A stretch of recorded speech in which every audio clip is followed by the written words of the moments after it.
Did we do it? Have we done it? Are we here? I hope so. Hi, everybody.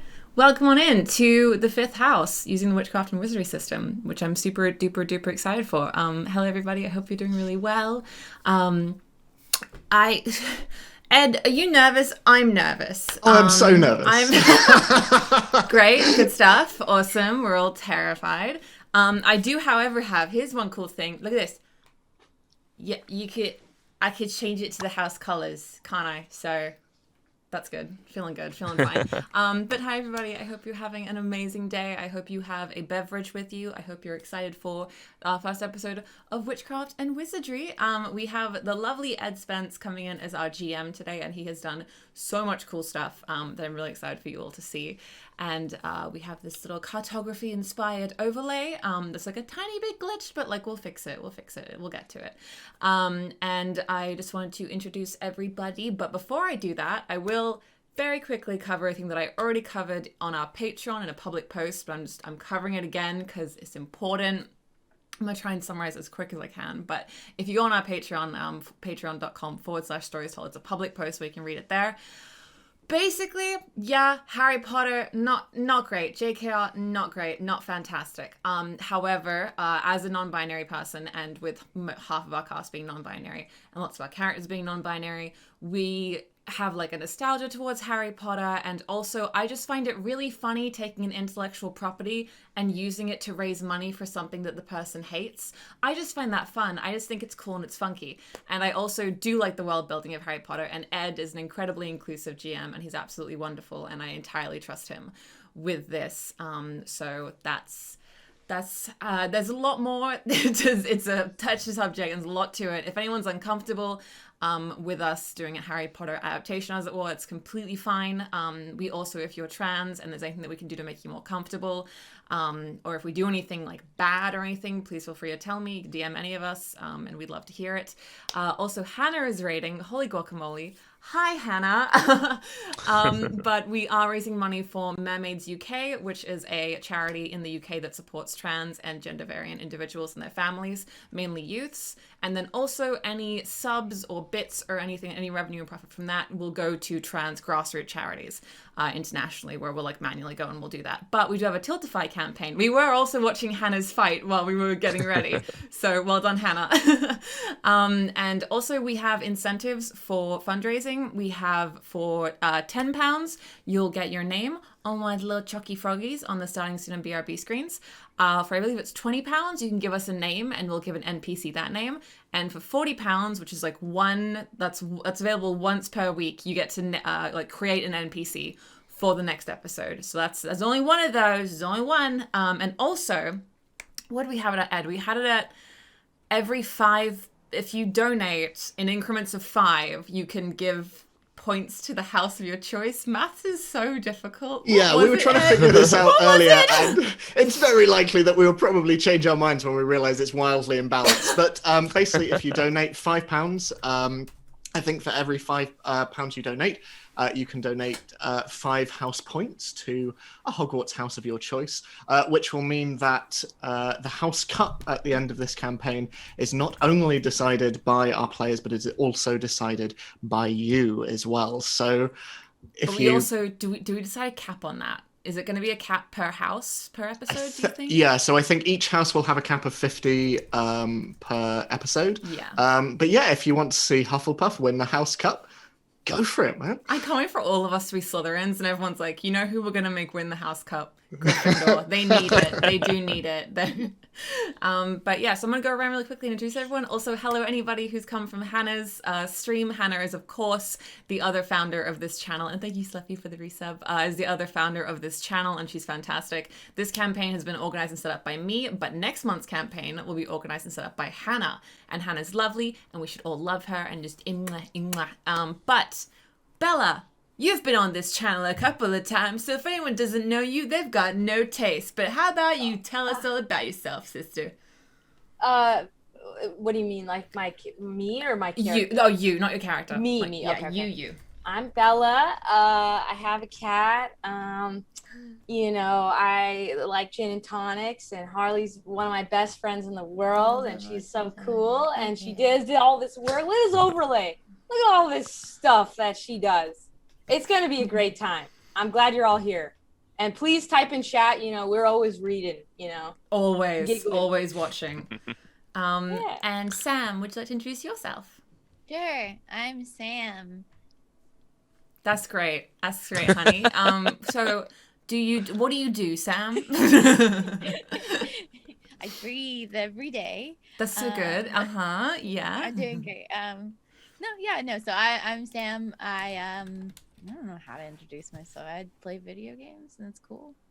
She's wonderful. She's a host as well. Yeah, Sam is a host of what's the TV show that you host, Sam? Game on Titans on Amazon. Game on Titans on Amazon. That's what is that? What is she the amazing. best? She's also a Nintendo ambassador and also a Twitch ambassador and also streams a lot of like simulation games like Stardew Valley and Animal Crossing and things on her channel. She's one of the sweetest humans I've ever met. Yeah, she's like really cool. person. So Mika, you're so good at introducing Sam. Why don't you introduce yourself? Hi, my name is RIP Mika. You can find me on any social media site as that. I stream Monday to Friday at varying times. And my name is RIP Mika because I usually die in every game that I play, but hopefully not this one. Please, Ed, do not kill Felix. I love him a little too much. Felix is 11. I don't know. Yeah. That's a child. Please don't kill my child. I'll try. Okay.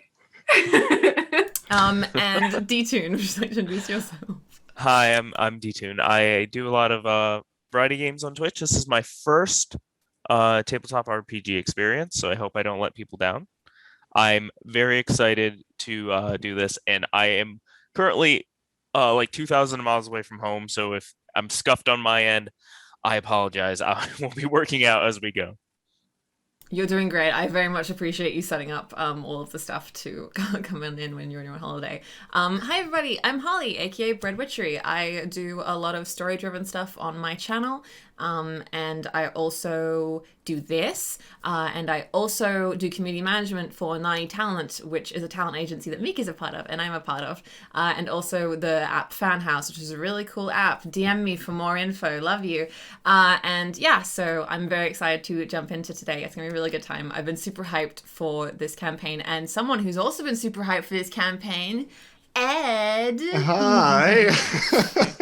I've literally been awake since like 8 this morning, and I'm very nervous for this, but it's going to be good fun.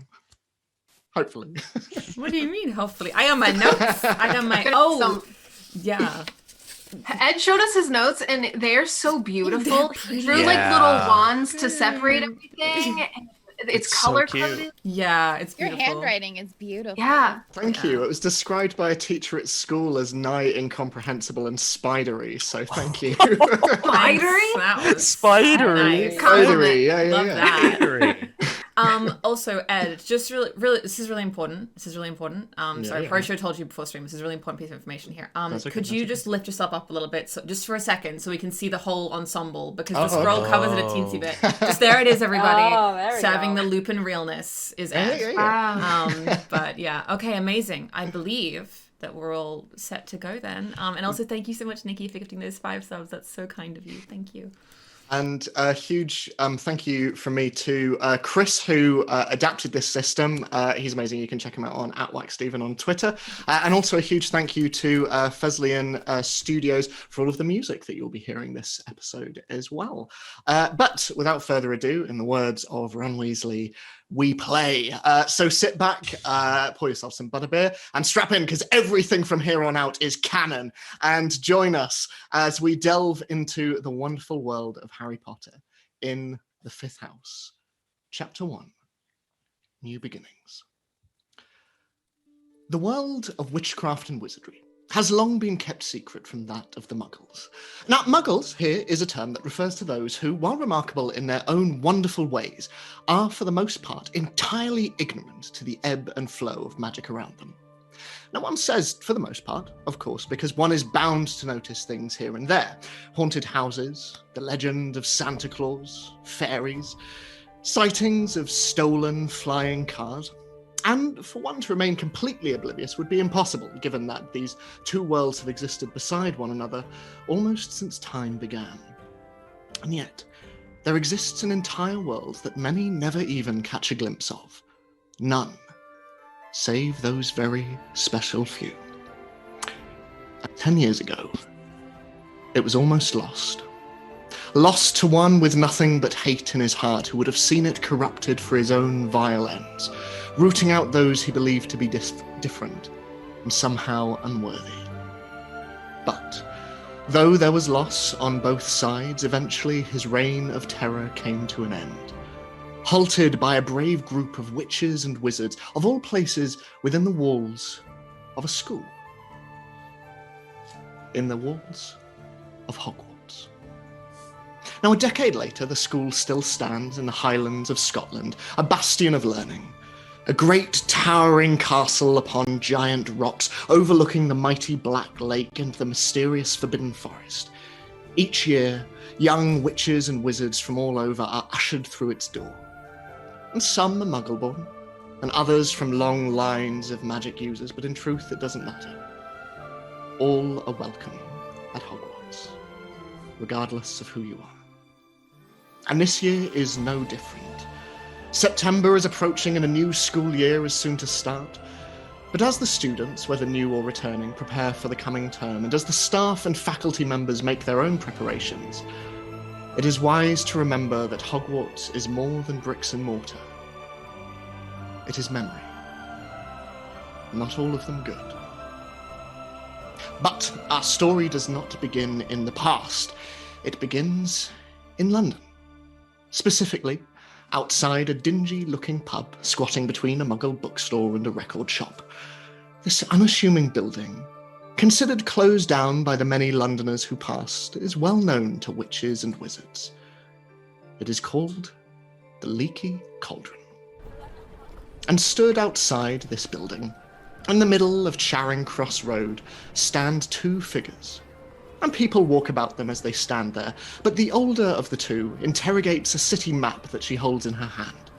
She has wild, curly grey hair with pale lined skin and very little in the way of makeup. She wears a baggy bohemian coat over a pair of dungarees that are distinctly worn at the knees. And after a moment, the woman looks up from her paper towards the dingy-looking pub and the creaking sign that hangs outside before turning to the younger individual next to her. Well, Dot, here we are. Harley, would you like to describe your character's appearance? Give us their name and their preferred personal pronouns, please. Yeah. So I play Dot Campbell. Her pronouns are she or they, either is fine. And she has her hair in plaits like this, which her grandma has done for her because she doesn't know how to plait her own hair, but she really likes wearing her hair like this. She's very short. I don't know how many feet and inches like a short 11-year-old would be, but she's like pretty short for an 11-year-old. She's probably like the shortest in her class. And she's very like in terms of like her build, she's like a very like healthy looking kid. She does have like scratches and bruises all over her like knees and her elbows and stuff because she's very like just like sort of like physical activity kind of bruises. And she's very pale. She's a classic ginger where it's like super pale skin and then like freckles all over her face because she spends so much time in the sun and just freckles everywhere. And so that's Dot, and she wears this kind of cardigan, which is oversized and also has rips in it and stuff like that because it's from her mom and she's very attached to it. So that's what she wears over like every outfit that she has ever. So that's Dot. As Dot, you stand there in the middle of the street. Various muggles passing all about you. Your grandmother, Lois, turns to you. How are you feeling? Well, it still seems like pretty like unbelievable, doesn't it? It's like this you definitely aren't pulling a prank on me or anything. I mean, I can't vouch for the letter. This place doesn't look like an entrance to a magical street, but shall we go in and make ourselves known? Maybe grab a drink. It does look like a pub, after all. Yeah, well, wait, but I'm not... It's not like... Because I'm not... Like, am I allowed I'm not going to inside? buy you alcohol. Okay, I just don't want to get in and then they, like, shoo me out. Like, I don't... But, okay. And she sort of, like, huddles, like, by her grandma and is, like, a little bit small. Let's go find this But what did the letter say? Diagon Alley. Come along. And with that, she heads forward. And tentatively, looking back at you and giving you a slight look of apprehension, she opens the front door. As it creaks open, you are met with a surprisingly dark and shabby pub. A number of mismatched stained tables and wooden chairs stand about the space, many of them unoccupied. And here and there you see individuals dressed in strange clothes, some in robes, others in tweed suits and rather strange-looking hats to your eyes. And they're either sitting alone or in pairs, speaking in hushed voices. On the other side of the room, next to a set of stairs leading up, you see a large open fireplace that crackles away softly, around which sit a number of rough and worn, high-backed leather chairs. There is a distinctly smoky smell about the place, and a haze lingers in the air. Your grandmother looks around, not particularly impressed by all of this, but, well, Doctor, I'm going to see if I can find the ladies. The underground rather took it out of me, but why don't you find us somewhere to sit and... Is this what all of the pubs in England look like? For the most part.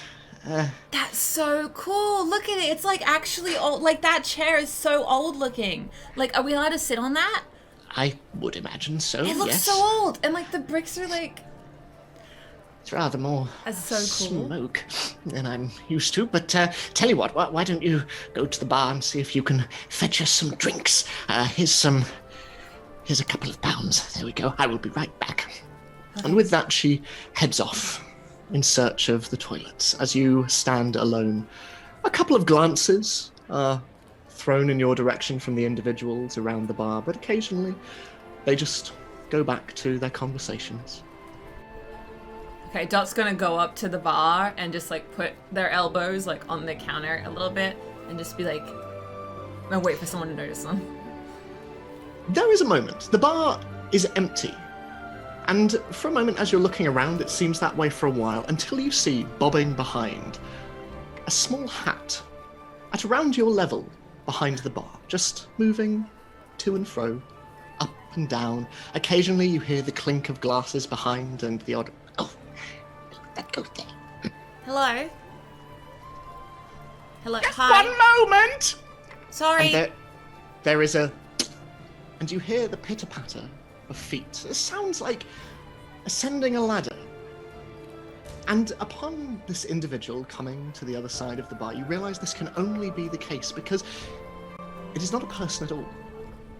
It is an elf. And you've read about them before, but to see one in person is quite different. Very small and diminutive, with wildly large tennis ball eyes. You see that a flat cap rests precariously over his large bat-like ears, and he wears fingerless gloves over his spindly hands. It is clear both these items were made for somewhat larger folk. And this individual looks over the bar towards you and... Hello! Welcome to the Leaky Cauldron. How can I help you? Hello, sorry, what's your name? Multi. Multi is my name. Multi. Multi? Multi. Oh, hi, Multi. I'm Dot. I was just wondering. I'm here with my grandma. I'm not alone. I was wondering if I could get Okay, what's the tea? It's not normal tea. It's like a herby tea, but you still put milk in it. What's that one? Do you know what that one is? We have dragon spice tea. We have elder bark. And we also have chamomile. Oh. Ah. I don't think that's the one that she has. Okay, dragon spice sounds fun, so let's go with that. One moment, and back down the ladder, and then back up after a short while as the mug is softly placed and for you. Oh, do you have Sprite? Sprite. Sprite. Sprite. Schweppes. We have butterbeer. Do you have Fanta? We have butterbeer. I'm 11. I don't think that I can have that. Oh, no, sugar. No alcohol. Multi would never sell alcohol to Dot. Okay. Okay, okay, how much butter is in it? Because sometimes if I have too much, then my stomach might be like... I'll do you a half. Thank you. Okay, sorry. Thank you. And back up again and places it. That would be, two sickles. Is that these ones? And she holds up like a 50p coin. Dot has yet to exchange currencies. We accept pounds. And Okay. It takes £2. Like, how many pounds do you want? Like, sort of like, you see Multi sort of play around with the change on the bar a little bit before eventually just sort of shaking his head and pushing a couple back and going, there, that should cover Dot's drinks. Thank you. And then she pushes like the smaller of the coin, because she still doesn't know the coins are. She pushes like the smallest one, which is probably like a 20p or whatever, towards him as like a tip. She's like, ooh, because she thinks that you tip in England, so she's like, Multi thanks you for your money. thank you. Do I just wait here, or can I go, or do I have to? No, make yourself at home in my pub. Okay. And she sort of like stands there, despite being told to go also. She's like, I'm gonna stand here. As you stand there, sort of cradling the drinks on the bar, you hear a strange sound to your right. And as you turn around and look in the direction of the fireplace, you see that standing in front of it, enjoying the warmth, is a small toad sitting on the carpet. And next to it, sat on one of the leather chairs, a figure that you did not see before. And this is hardly a surprise, obscured as they are by the massive chair and the book that is almost as large as they are. But, Bella, would you like to describe your character's appearance? Give us their name and their preferred personal pronouns, please.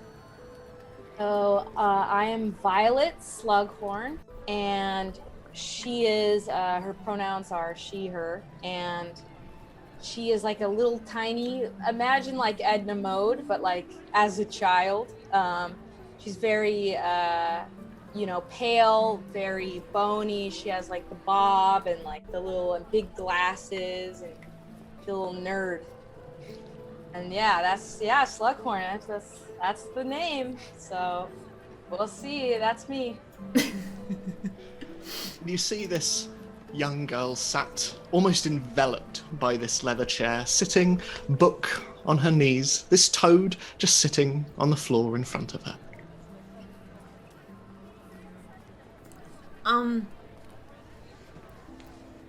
And I like walk over a little bit closer.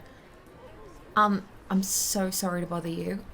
There's a toad on the... Is that yours, or is that...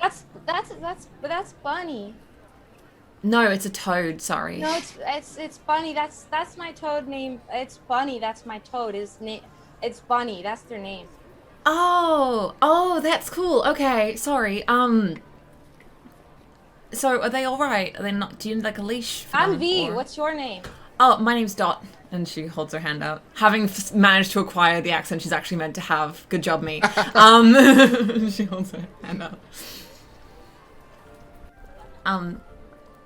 Do you shake hands still? And do wizards still? Yeah. Do you? Why are you here? Well, I'm just waiting for my grandma. She's in the toilet, and we're gonna go to Diagon Alley together. So. Oh, I'm gonna go there too, I think. Oh, really? Wait. So are you?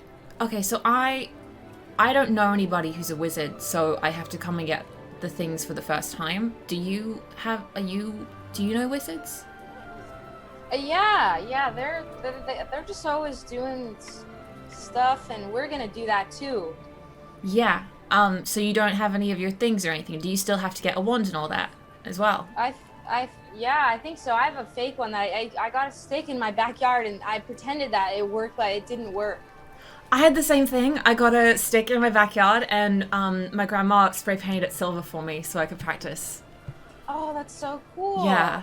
Now we're gonna get a real one, and then we could blow things up, or who knows what we Yeah, can do. do you think there's like ways if you twirl it differently, it's like the spells are more powerful or something? Because that would be really cool. Yeah, we're gonna teleport. We're gonna get invisible.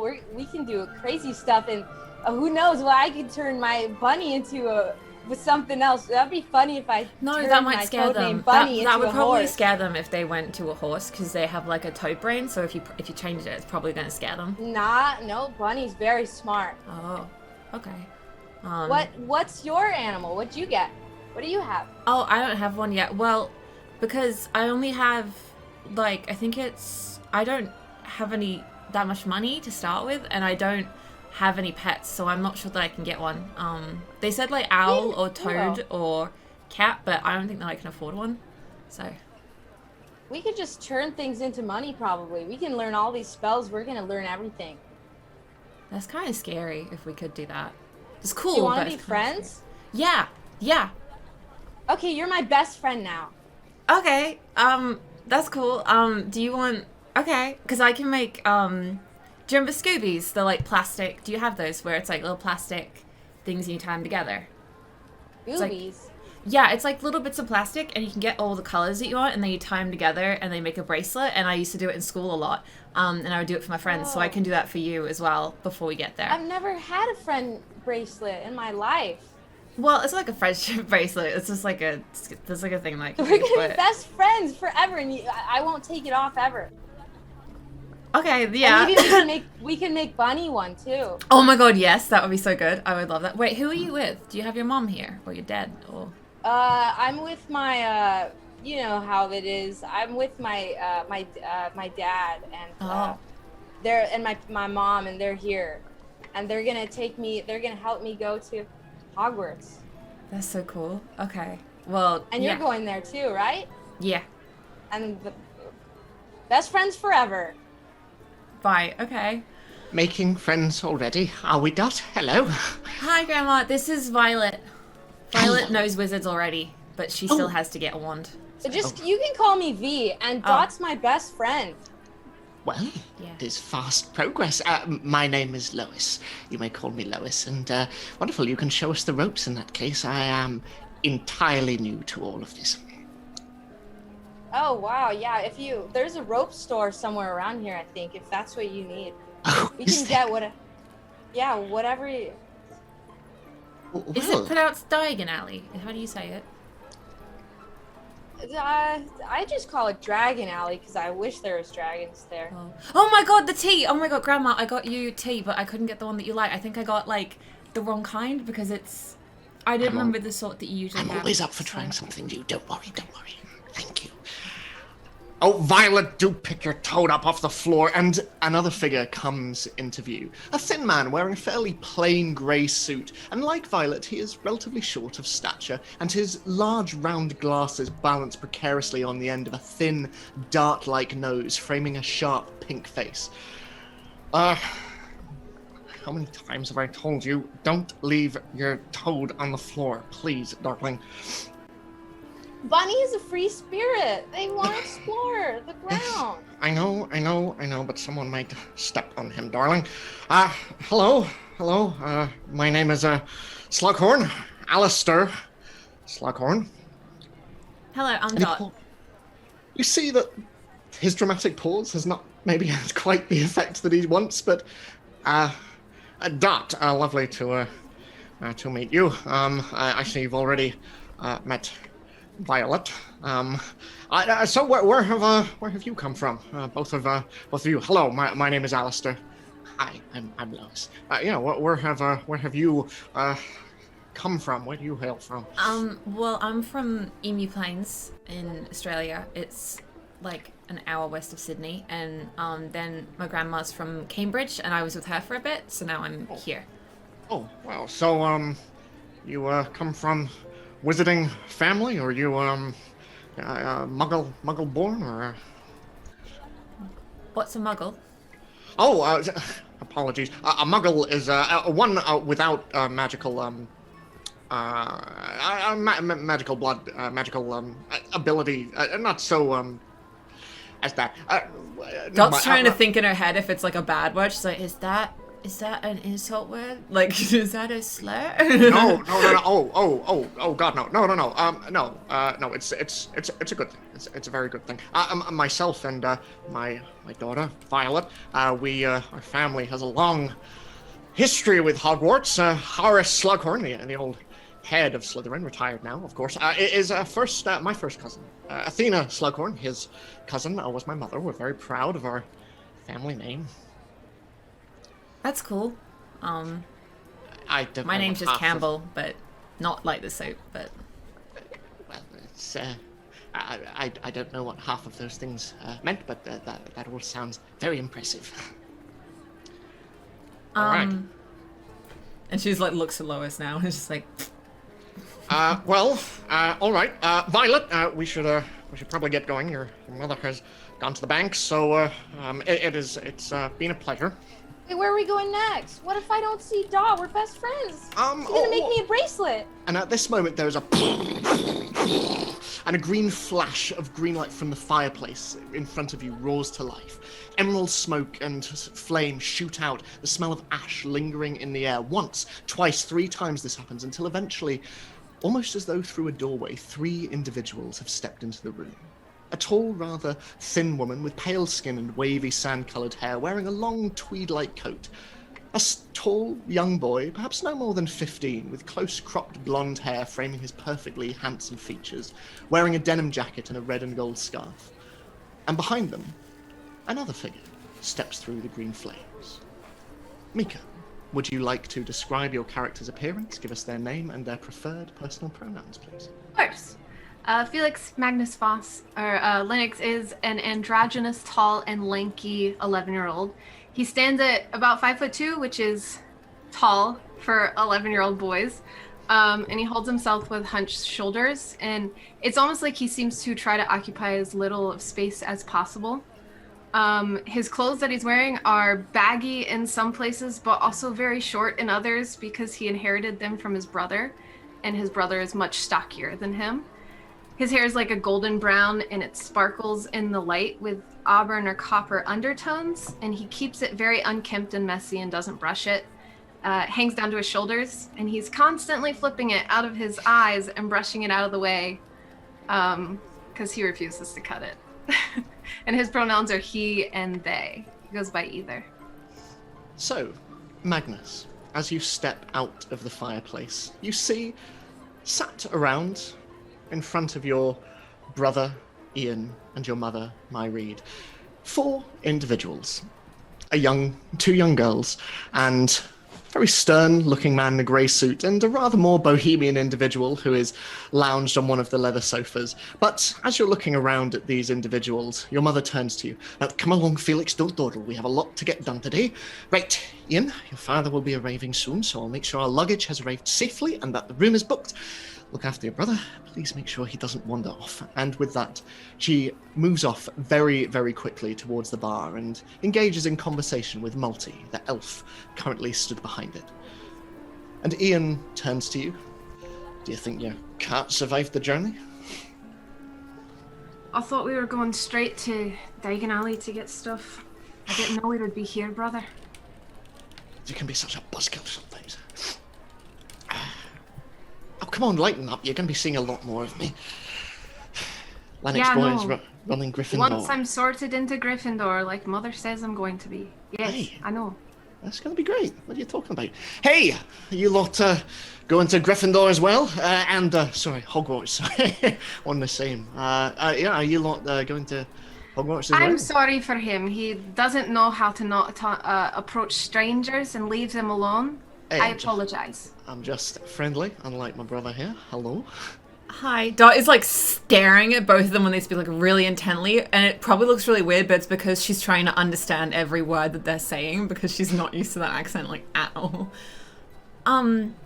Yeah, we're going to Diagon Alley first, and then we're going to Hogwarts, hopefully. I don't think that they can kick me out. Hopefully? Already. Well, I don't know. I just feel like I'm the sort where I would miss the train, and then... Well, that... Yeah. All right. I'm just kidding. I'm not actually going to miss the train. I do really want to go. Lovely to meet you. Lovely to meet Are you you too. even old enough? You seem a bit wee. You're a little tiny to be going to Hogwarts. You're 11 like the rest of us. Yeah, and I go to the toilet normally. I don't... What does taking a piss have to do with how tall you are? Well, you said that I'm a little bit wee, which is like kind of Yeah, weird. you're a little lass. Oh, like, yeah, no, I am pretty small. Well, my mum is like 6 foot, and then my dad's also like 6'1", so I think that when I'm older, I'll probably like sprout out. But I am 11. I turned 11 2 weeks ago, so I can go. Alright. So, Right. are you? Well, How old are you? You're.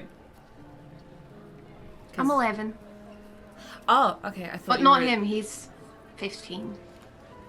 well, as fascinating as all of this talk of toilets is, Violet, you want to accompany me as we head on out? Okay. all Violet, right. do you want my number? Yeah. Because I have my hang on, let me get it. So it's okay. So my number is 470-1368. Oh wow, my favorite number is 82. No, I mean like your phone number. What's your phone number?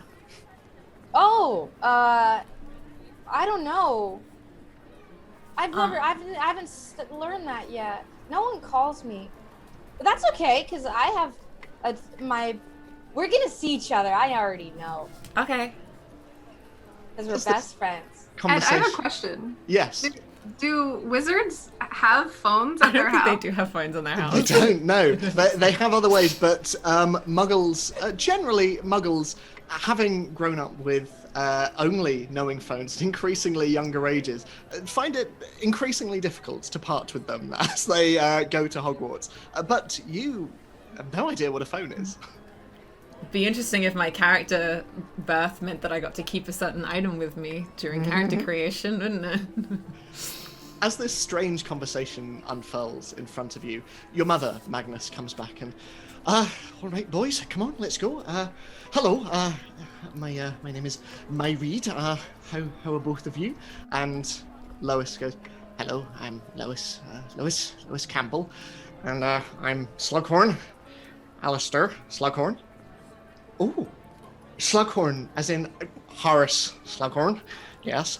Oh, my! Well, I studied under Horace at Hogwarts. I'm Myrene Lennox. These are my boys. Felix is just going to first year, but Ian is in fifth. He's in Gryffindor, just like his mother, and he's captain of the Quidditch team. And he's in the same year as James Potter. Oh, you don't mean? Yes, Harry Potter's eldest. I was in the same year as him. Harry. I mean, I call him Harry. So it's quite poetic, really. And as this continues, the children in the group seem to melt into the background as Alistair and Myreed talk on, and Lois listens politely, though occasionally Dot throws a glance in your direction with a how about we head to Diagon Alley? I know the children are wanting to well, you're all wanting to purchase your things for school before tomorrow's journey, I'm sure. Do you think that they know where we can get money from? Yes, of course. I know.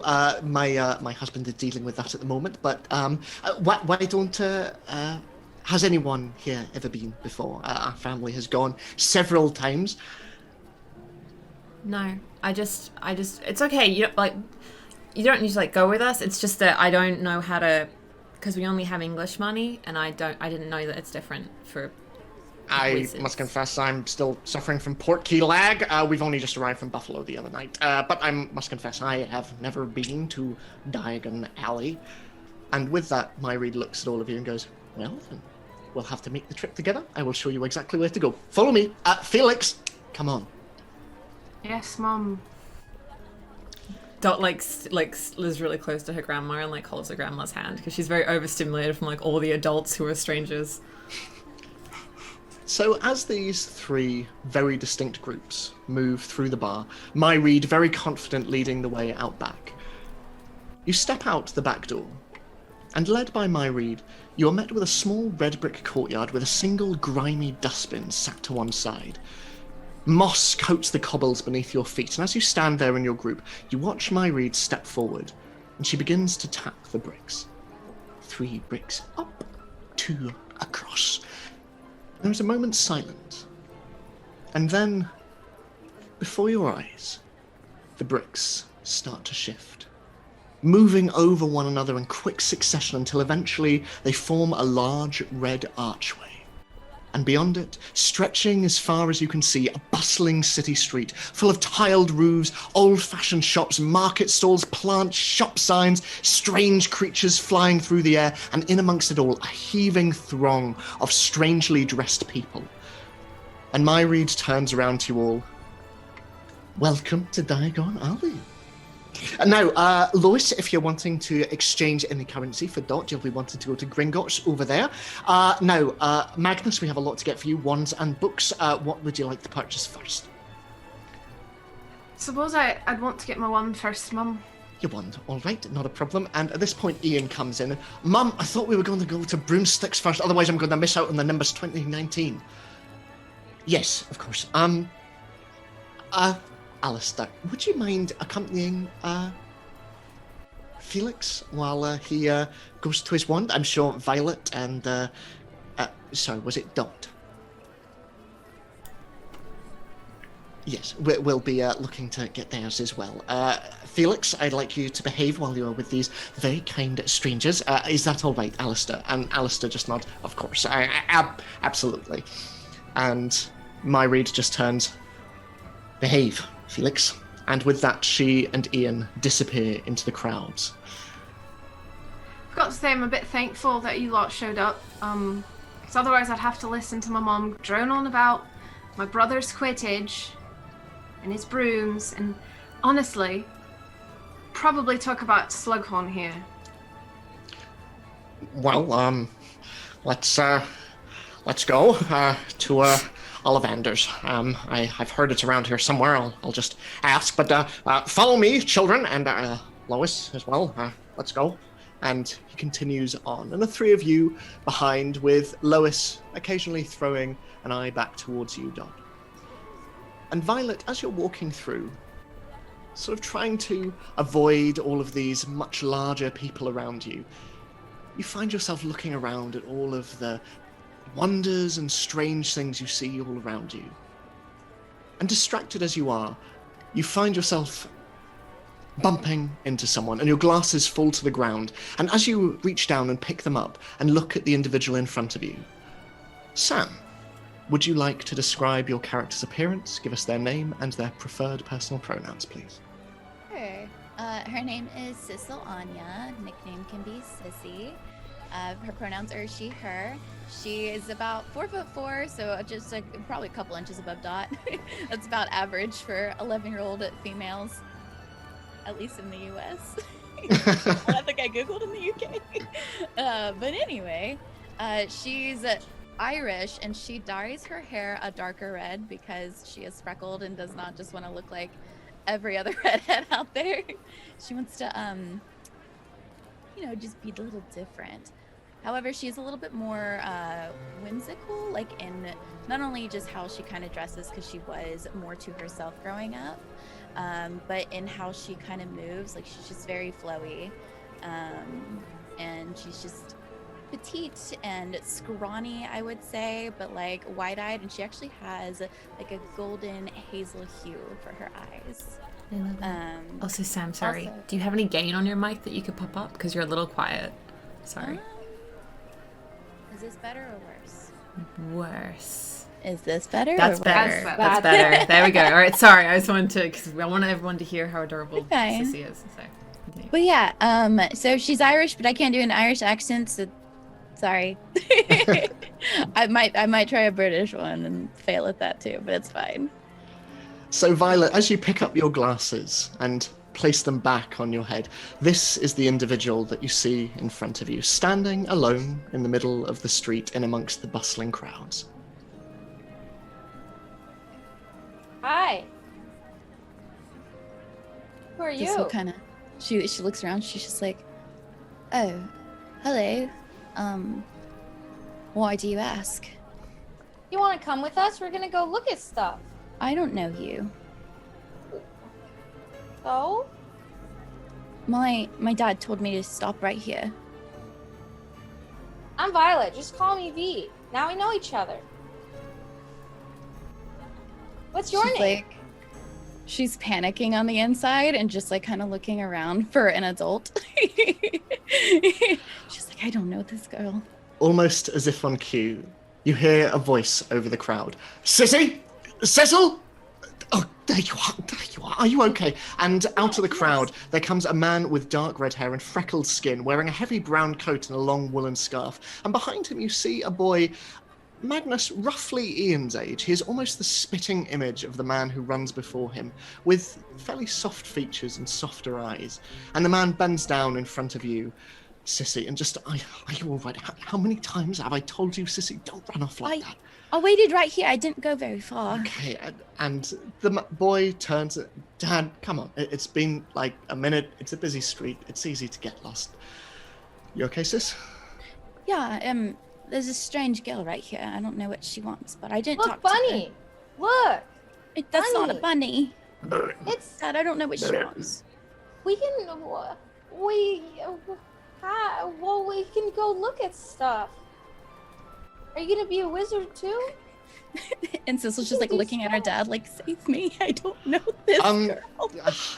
Hi, he's looking around for the nearest adult until he lays eyes on Lois and Alistair, and he just, hello, I'm Sean Anya. My wife is also nearby, but sorry for my daughter's intrusion. And they, again, begin to start talking amongst themselves, leaving the children talking on their own. But as they do so, your brother, Cecil, looks around and catches eyes with Magnus briefly. Hey, you're Ian's brother, right? Felix? Magnus, sorry, which do you prefer? You can call me Magnus. Magnus. It's Yes. good to finally meet you. Your brother won't shut up about the fact there's going to be another Lennox in Gryffindor. Yeah, he won't shut up around home either. So doesn't surprise me. He's not a quiet guy. But No. hi, I'm Sanan. This is Cecil, who you've now met. Hi, and what about? And he looks towards you, Dot, and just waves. Hi, how are you? Hello, I'm Dot. Hi, Dot. Hi, Sanan. Where are you lot going? To get our wands, which I think is Ollivanders. Ollivanders. Great. Ollivanders. Yeah. Sis, we were going there too, I think. Yeah, I think that's where we were going next. We can all come together. We all can go together. And the adults turn around and, we are increasing our party substantially with each person that we meet. But yes, no, absolutely. Vi, stay close, please. Mr. Anya, feel free to join us. I believe it's, and Sean goes, it's just over this way. I'll show you the way. And with that, he walks ahead, and the group of children behind them growing exponentially as Sanan walks beside all of you. And as he does so, he turns to you, Cecil, and just, hey, you okay? Yeah, can I talk to them? Yeah, go for it. It's okay. Okay. And I'm here if you need anything, okay? So she takes a deep breath. She just and just looks at the group before her, and she's like, I'm Cecil. It's nice to meet you. Hi, I'm Dot. And she like waits for a second and then reaches out and shakes your hand. Do you have like wizard family or? Yes, we're purebloods actually. So What? That's all I know. What's that? What do you mean? Okay, so I know Muggle is me, and then Muggle-born is also me because of that. Well, no, I'm not Muggle. I'm Muggle-born. Yeah, and then my grandma would be a Muggle. But, what's pure blood? Oh, we have no muggles in our family. Our parents. What are did you do to both them? wizards. We just never had them. Oh, okay. Sorry, I got scared for a second there. I don't know how this works. Okay, that's cool then. It's okay. That's pretty cool.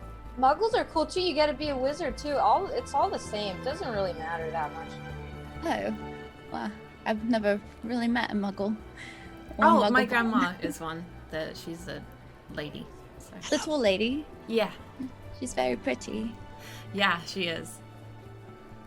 And Lois gives a look back and stop it. And you continue on through the streets until eventually you come to a tall, narrow, and rather shabby-looking building wedged between two others, its rickety tiled roof looking almost as though it will fall off.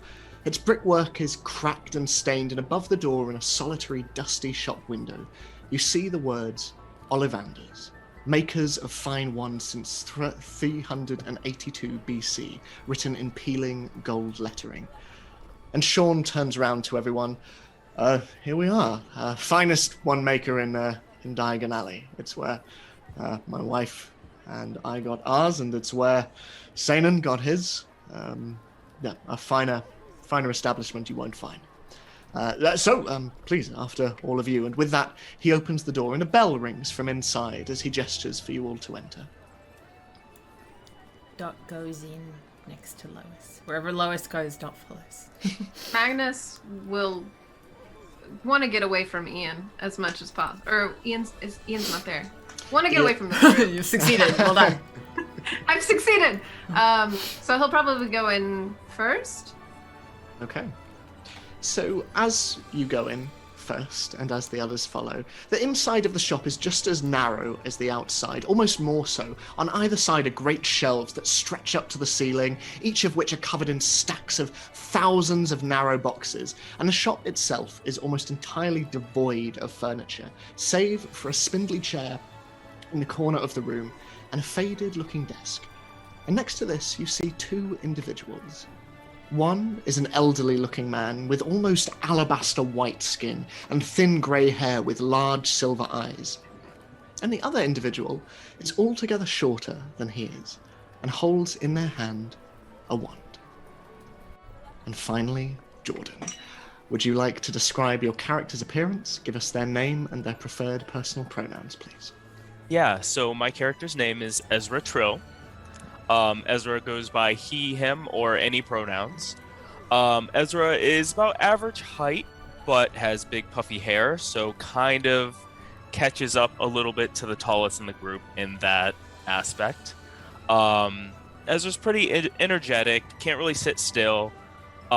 Very nervous to be in this world because this is very new. Ezra has not really heard of the magic world until somewhat recently. Ezra also has pretty large eyes, and they're warm and cheerful, but they always seem to be kind of scanning around and just observing. And as you observe, and you hold the wand in your hand as Ollivander places it, you hear the bell ring behind you, and turning around, you see a rather large group of people entering the shop as Ollivander hands the wand over to you.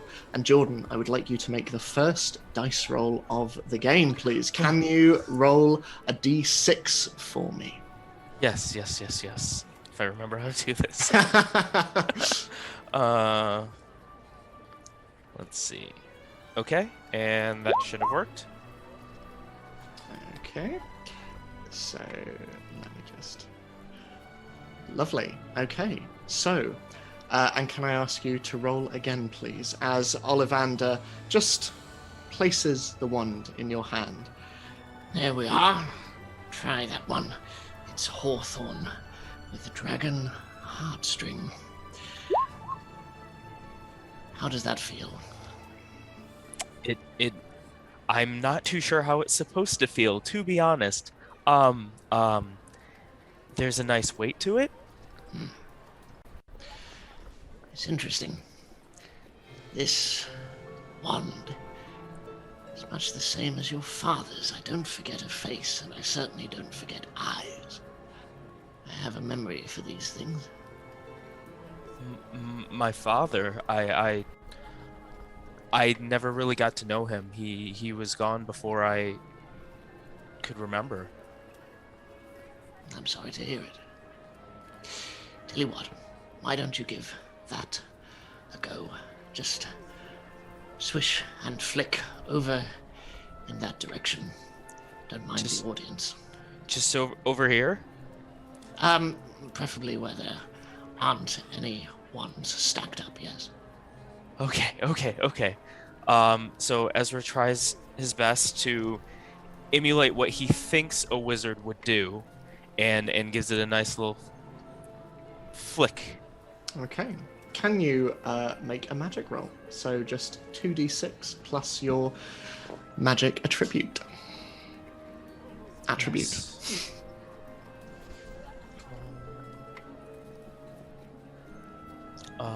How do I add the... That's I a good guess question. I'm not sure how it works on. I would say I won't need to because it's a 0. Oh, well, what go. I would say is that, say for example, if you're rolling, so just for chat as well, we have Okay. like character sheets, but we don't have them in Roll20. So if we make a roll, we have to manually add certain things. So I would say, for example, if you have a 1 in the attribute, but you have to roll like a 1d6, just go /R 1d6 plus 1, and it'll add it for Okay. you. So that's what I would do. So if you do 2d6 plus 0, I guess. Yeah. Okay, here we go. 8. Okay. So you swish and flick your wand and point it in the direction of the corner. And you feel something in the wand. A strange spark within your hand. And as it does so, you see a couple of the boxes of wands just fly out and fall on the ground. And Ollivander looks and sighs and... Looks like that works. Thank you very much. And he walks over and starts to pick up the boxes off the floor. And I suppose your mother will be back to pay for that shortly. Yeah, she should be here soon. Hopefully I didn't break anything. I don't know what I did. Don't worry about it, honestly. I'll just pick those up. Just wait around for your mother. And as for the rest of you, hello, welcome. Are you here to procure wands for yourselves? Yes, sir. How much are they? They are 7 galleons each.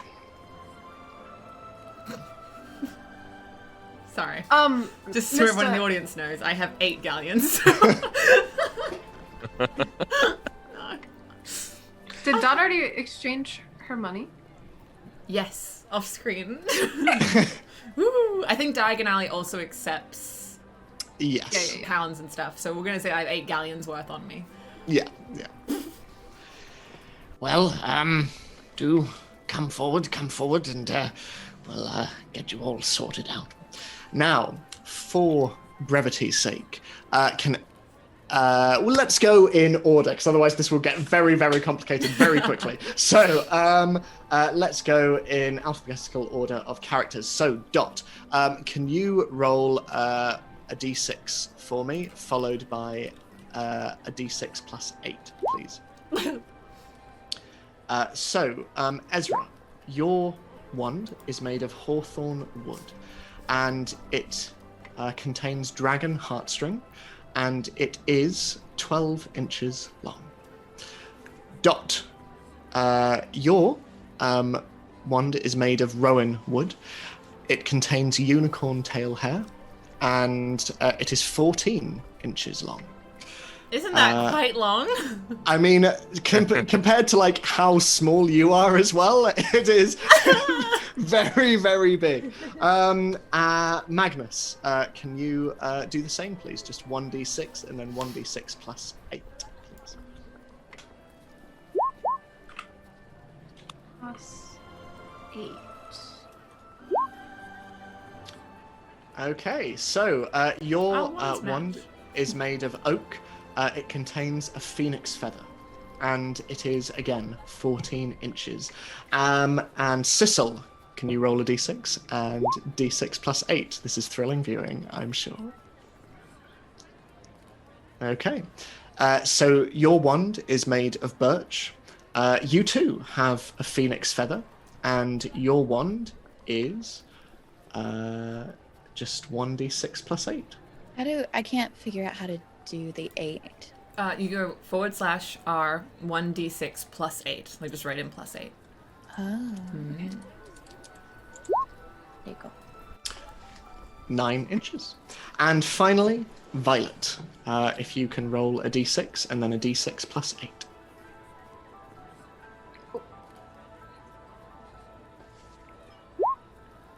That right? Mm-hmm. So your wand is made of reed. It contains dragon heartstring, and if you roll again and add an 8, and that will be the length of your wand. 13 inches. So the 2 smallest members of the group have 2 of the largest ones.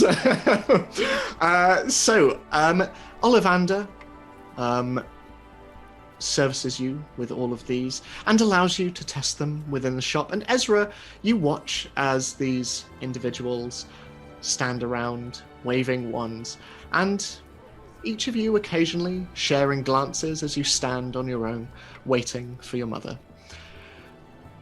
Until eventually, the bell rings behind you, and in steps a somewhat windswept individual carrying a large pile of books. She wears a dark blue coat, and her black curly hair falls about her light brown face as she looks up at the room.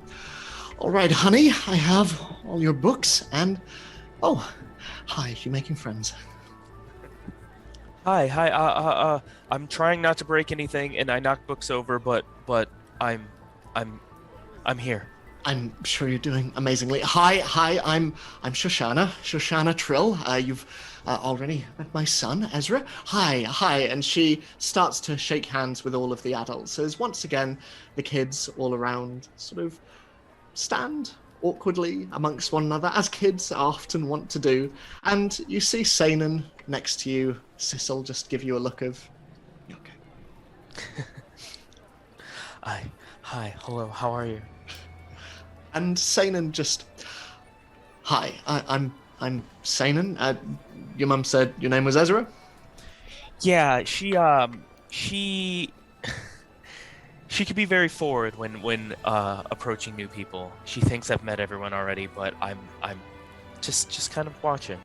Well, it's good to meet you. This is my sister Sissel, and this is Magnus and Violet.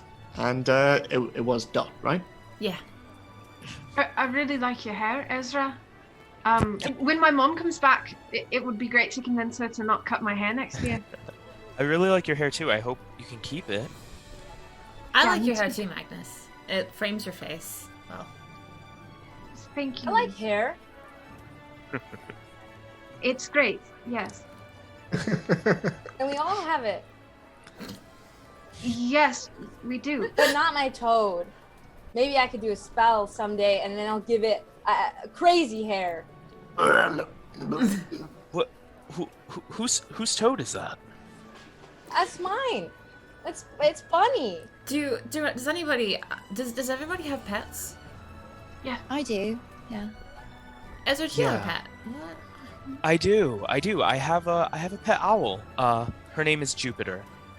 Oh, that sounds really pretty. And Dot's very stressed out because she has 1 galleon and no pet. Well, I brought my cat.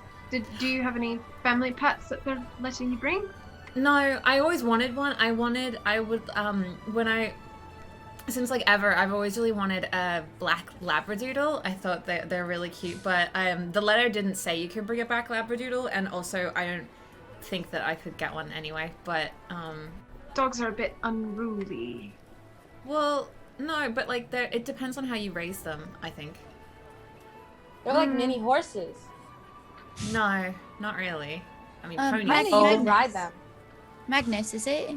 Yes. You have a cat? Yes. I do too. What kind of cat do you have? My cat's a ragdoll cat. Her name is Alpha. Beautiful. Mine's a Siamese. Her name's Bessie. Maybe our cats can be friends. Maybe. They could chase mice together. Yes.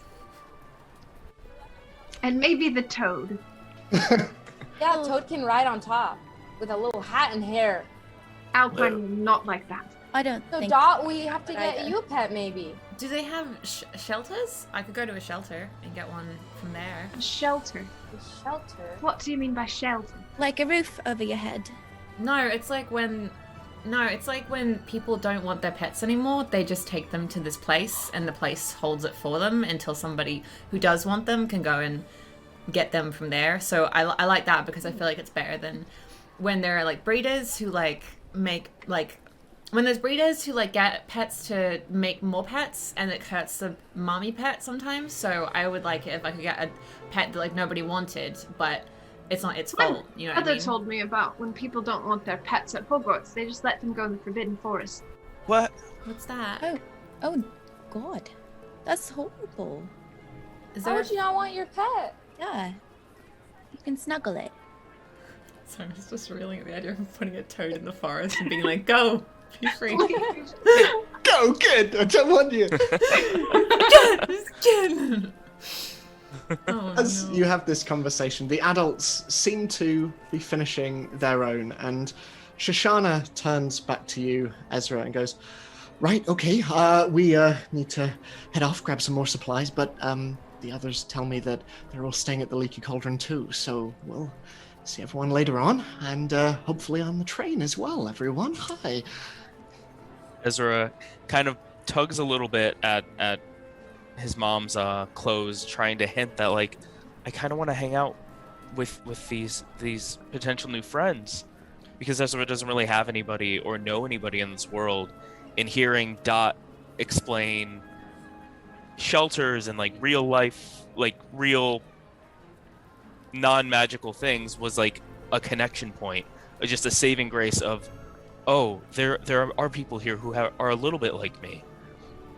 And now Ezra's just kind of giving puppy dog eyes over to his mother, hoping to stay. All right, fine, but I will see you later on. You take care of him, Dot. I'm sure you will. You seem like a very capable young woman. But Yeah, I'm the captain of my netball team at school. Well, say no more. Say no more. Well, I will see you all later on. Ezra, I will see you. Take care of yourself, and I'll see you at the Leaky Cauldron later. Bye-bye, everyone, and have a great day. Bye, Mom. Thank you. All right, Violet, let's go and get you some books, and lovely to meet everyone. But we'll see you all at the pub later. We'll put some tables together or something. But I'm gonna. But my friends. Violet, you will see your friends later on. Come along. Okay. Okay. And with that, you'll start to disperse. And for expediency's sake, what is everyone wanting to do in Diagon Alley as the rest of the day wears on, before they head off to Hogwarts tomorrow? I'm longing to look at things that I can't afford. It should be noted, Dot, that as you walk around Diagon Alley, and especially after Lois pops into Gringotts, she, somewhat conspiratorially, looks towards you and notices every shop you go into, longingly looking at things, and she goes, Come along, it's not every day that we're in a magical street. This is on me. Okay. and she purchases your books, and I believe you and did someone else need to buy a pet as well, or No, just everyone has yourself? a pet but me.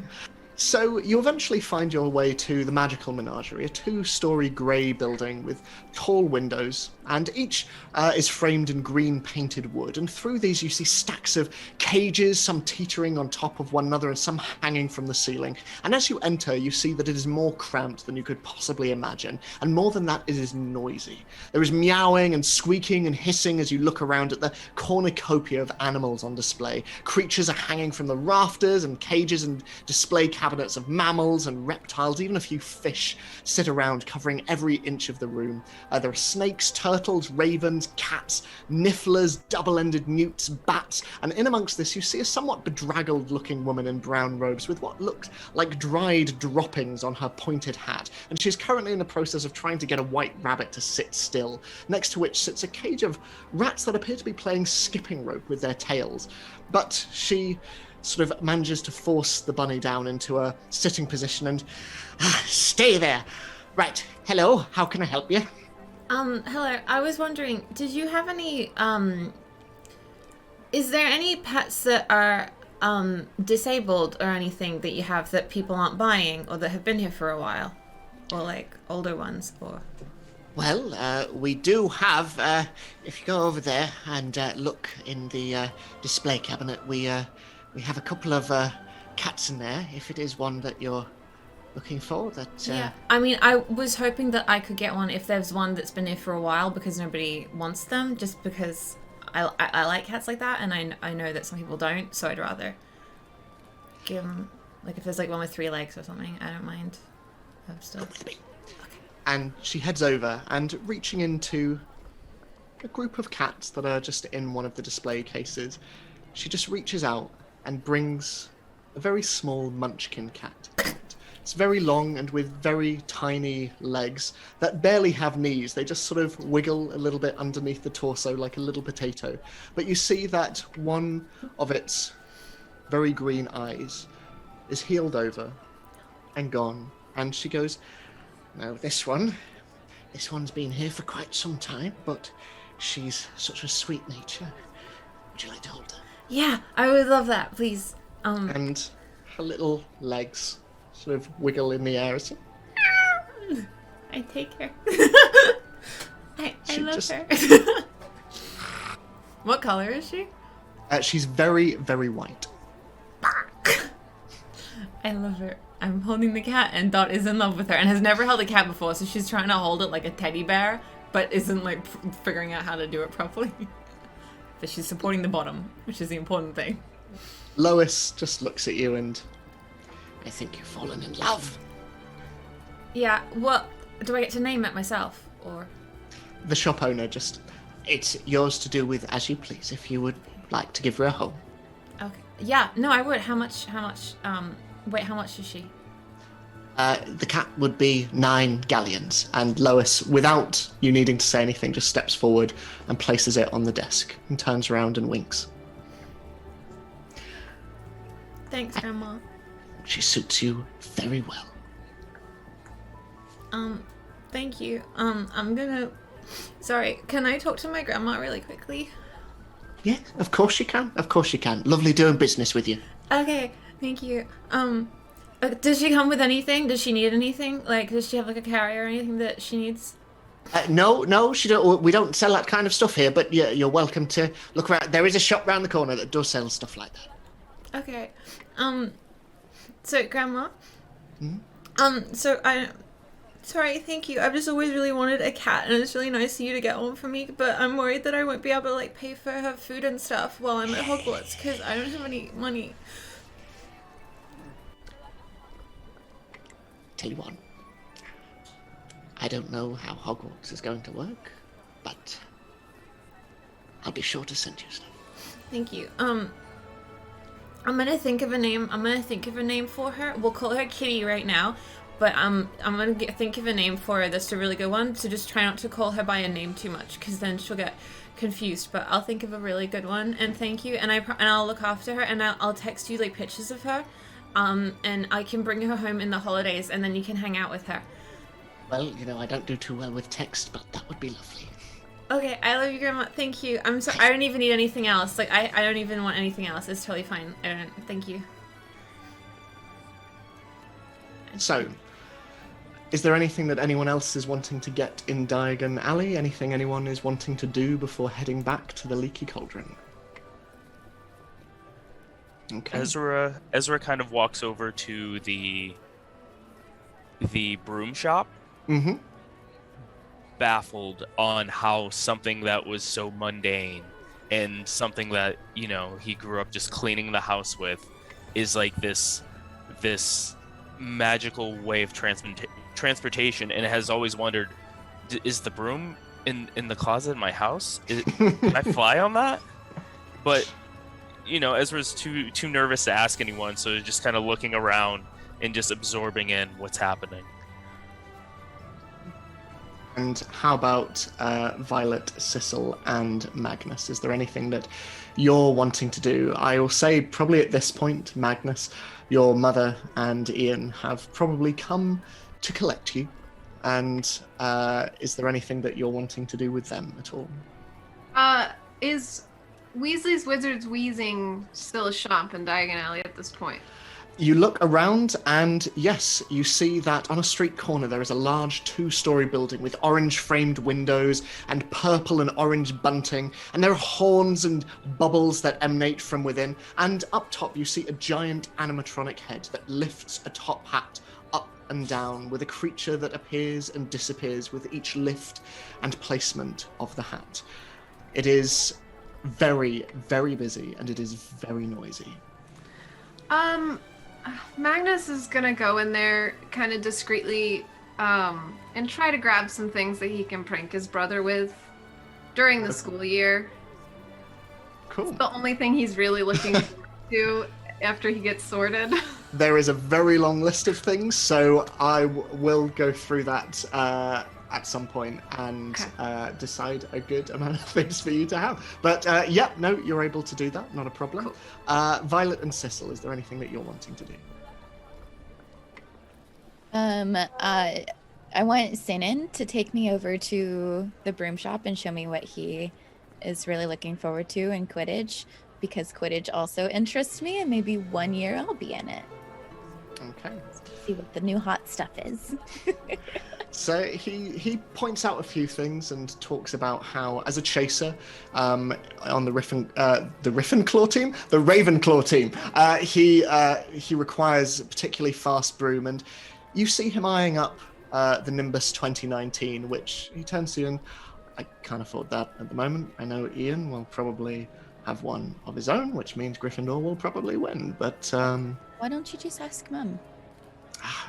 I don't know. Are you scared of her? Of Mum? Yeah.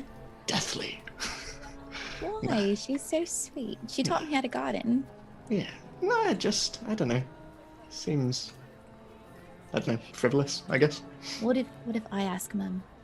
If you ask Mum, I'm probably going to kill you. No, I'll say it's for me.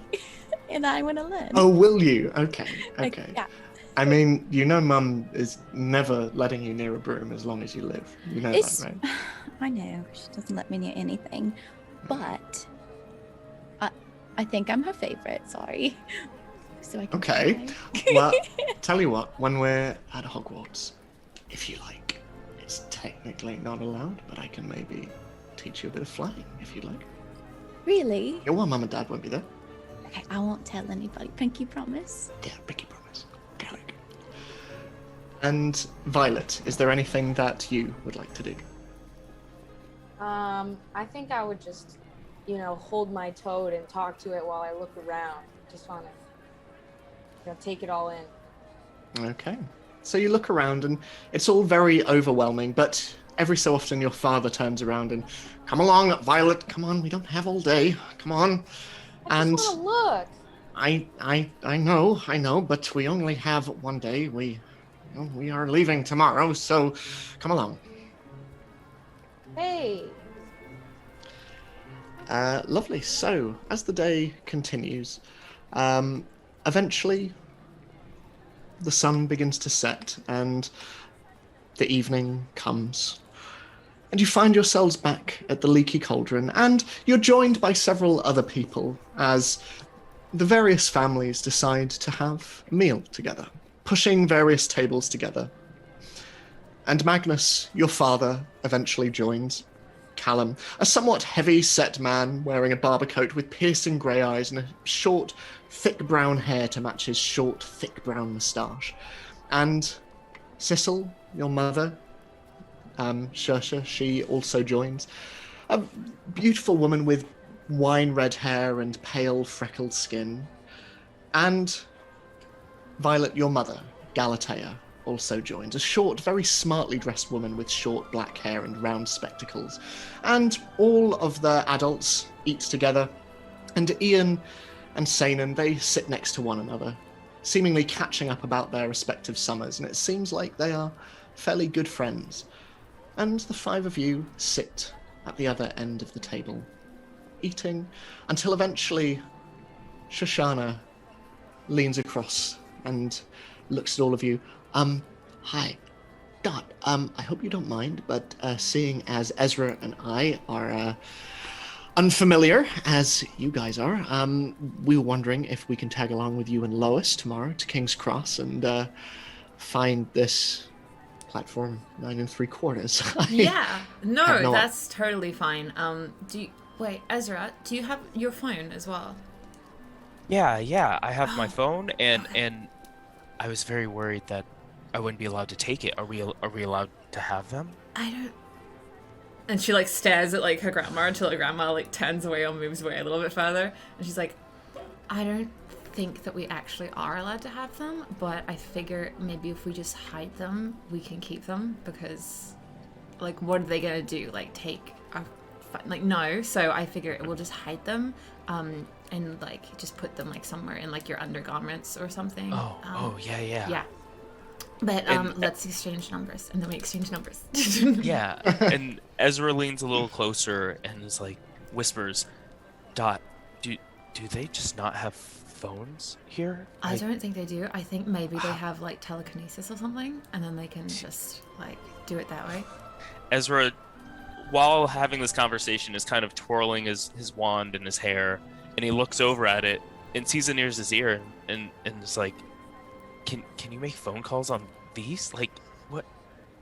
Oh, you know what? I bet it's like, okay, so one time I had a crush on this guy, and I let him explain like all of like this like magic game thing to me, and there was a thing in it where there's a spell, and it's like you can cast a spell and it makes a message appear elsewhere. And if you're like, yeah, if you have like magic, so I think it's like that where maybe you wave your wand and it's like, oh, I want on Ezra's fridge all the magnets to say, can you get milk? You know what I mean? I bet that's how they do it. Oh. Yeah, something like that, I bet. And while Ezra and Dot's having the conversation, Ezra kind of is like messing with his wand kind of carelessly because he doesn't really understand everything still, and kind of does a little flick and knocks a glass across the table onto the floor and causes Ezra and Dot to kind of sit up and just act like nothing was happening. You see the Slughorns in particular look across and just... Anyway, as we were saying, and continue their conversation. But the rest of you see this. You see this. Is Magnus's brother there? Yeah, Ian is there, deep in conversation with Cecil's brother. Is he the like sporting guy where they were talking about him doing sport team stuff? He is, yes. Can I talk to him? Yeah, sure, absolutely. Sorry, Magnus. So I like just shimmy my seat over to Ian a little bit. Hello, hi, I'm Dot, if you remember. Hi, yeah, no, I remember you from earlier. How are yeah. you? Yeah, I'm alright, how are you? Did you get anything? Did you have to buy things, or are you like all stocked up, or is it? No, well, I mean, Shane and, I mean, you had to buy some new books, didn't you? Yeah, no, we, in 5th year, things escalate quite a bit, especially with Defense Against the Dark Arts. Hey, so yeah, no, but we're all good now. So I heard people talking about you being on a team of some sort. Is there sports?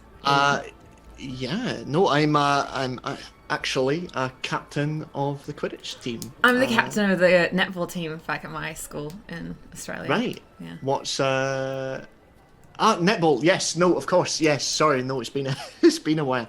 Yeah. No. That's great. Amazing. So, will you be looking into potentially giving Quidditch a go? Yeah. I mean, I don't know what it is, but I've been pretty good at like every sport that I've ever picked up except golf because that's boring. But Quidditch would be pretty fun if I could pick that. I would love to do that. Whatever it is. I mean, you've got Gryffindor spirit, so hopefully, if like Felix over there, and he gives you a wave, you're gonna find yourself on the right team, then show you the ropes. That's one of the houses, right? Yeah. So basically, there's Gryffindor, which is steeped in quite a lot of history. A lot of great wizards went there. Harry Potter, for one. Hermione Granger, she's the current Minister of Magic, and Ron Weasley as well, and a bunch of Neville Longbottom, he's my head of house at the moment. And there's Ravenclaw, which this dummy goes to, and Senan just shakes his head. And there's Still also laughs at that. and Senan gives you a look, Cecil, and there's also Slytherin, which, if I heard correctly, the Slughorns, one of their relatives used to be in charge of them, and there's also Hufflepuff, who great. So yeah, there's just the 4. Well, yeah, I mean, I hope that I'm in the one that, like, suits me best, obviously. It would be cool, though, if I'm in Gryffindor, because Magnus, then we would be together. So that would be good, right?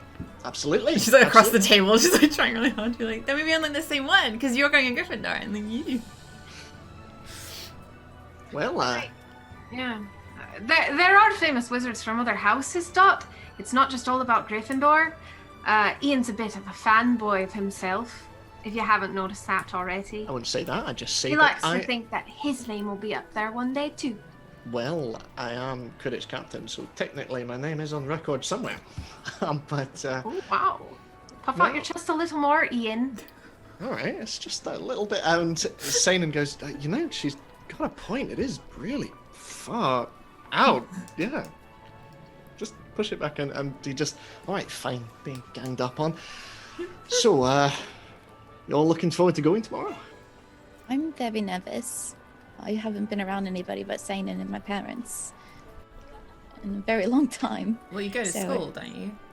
Like... No. No, What? I've been homeschooled since I was 5. Oh, okay, sorry. No, it's This okay. is your Nothing first to time be away sorry. from your family. It's my first time anywhere. A very long time. It's okay. I'm just very shy. But I've got my brother, which is nice. Right, Sainin? He'll take care of me. Yeah. Yeah. Ends of the world. Okay. If we're in the same house as well, Sissy, you can, like, come to me for anything. It's totally alright. Because I was at my school, we had, like, a buddy system thing, and I had, like, 3 buddies because everybody kept leaving their buddies. But I'm totally cool with, like, a buddy system. What's a buddy? What is So that? it's like if someone's new to the school, they get someone who's been there for a while to, like, not, like, just hang out with them and make sure they know where to go for their classes and stuff. So I can do that with you if you want it. Like, it's totally fine. So I have So, a, would a my cat question. be my buddy? Because my cat's Yeah. been around forever. Yeah, that works too. I got a cat too. But what? Our What's up? cats can be buddies. Yeah, Magnus. What? Were you gonna say something? Sorry. Just clarification. You said if we're in the same house, we'll be buddies. But like, if we're not in the same house, what then? We just forget we ever met here and existed. No, it's just I don't know how they do the classes because maybe there's I don't know how like segmented it is all. So I just thought obvious like if we don't have the same classes together, then it would be like harder to see each other. But yeah, I don't really mind. Like my best friend in Australia was in the different house to me, but that was just for sporting events. But she was really competitive. But yeah. I think the house system's a little dumb, honestly, but I think it sounds kind of cool if we get different outfits. Like, that's pretty cool, but I guess I'll have to see it before I can make a judgment, I guess. I don't know. It's just like sorting people based on who they are. You should let them choose instead of putting Well- them somewhere. Well, people lie, though, don't they? So you could just choose to be in, like, the really cool house with generous people, but actually you're, like, not like that, and then that would be bad, right? Are you insinuating that I'm not cool, Dot? No, I'm not. No, I didn't mean you. I just meant like in general. Like I would trust you to choose a house that's like right for you. I just mean not everybody's nice is all. Like we're nice, but not everybody's nice. That's very true. Not everybody's nice. Well, We what can house make our would you new not house? We choose? can make a new one ourselves. We can make one up. We could all be the worms. What do you think? So We could all be best friends. Slytherin, Ravenclaw, Hufflepuff, worms. That's what Yeah, we're- and then we could all. Yeah, I mean, that'd be cool. I don't know anything about any of the houses yet, so I can't really say which one I would pick. So We're the worms now. I'll You're my be in best Wem's friend. house. I'll be in Wem's. That's fine. So as conversation continues, and eventually sort of moving around the topic of a potential worm's house, eventually your various parents usher you up to your rooms in the Leaky Cauldron. And night falls.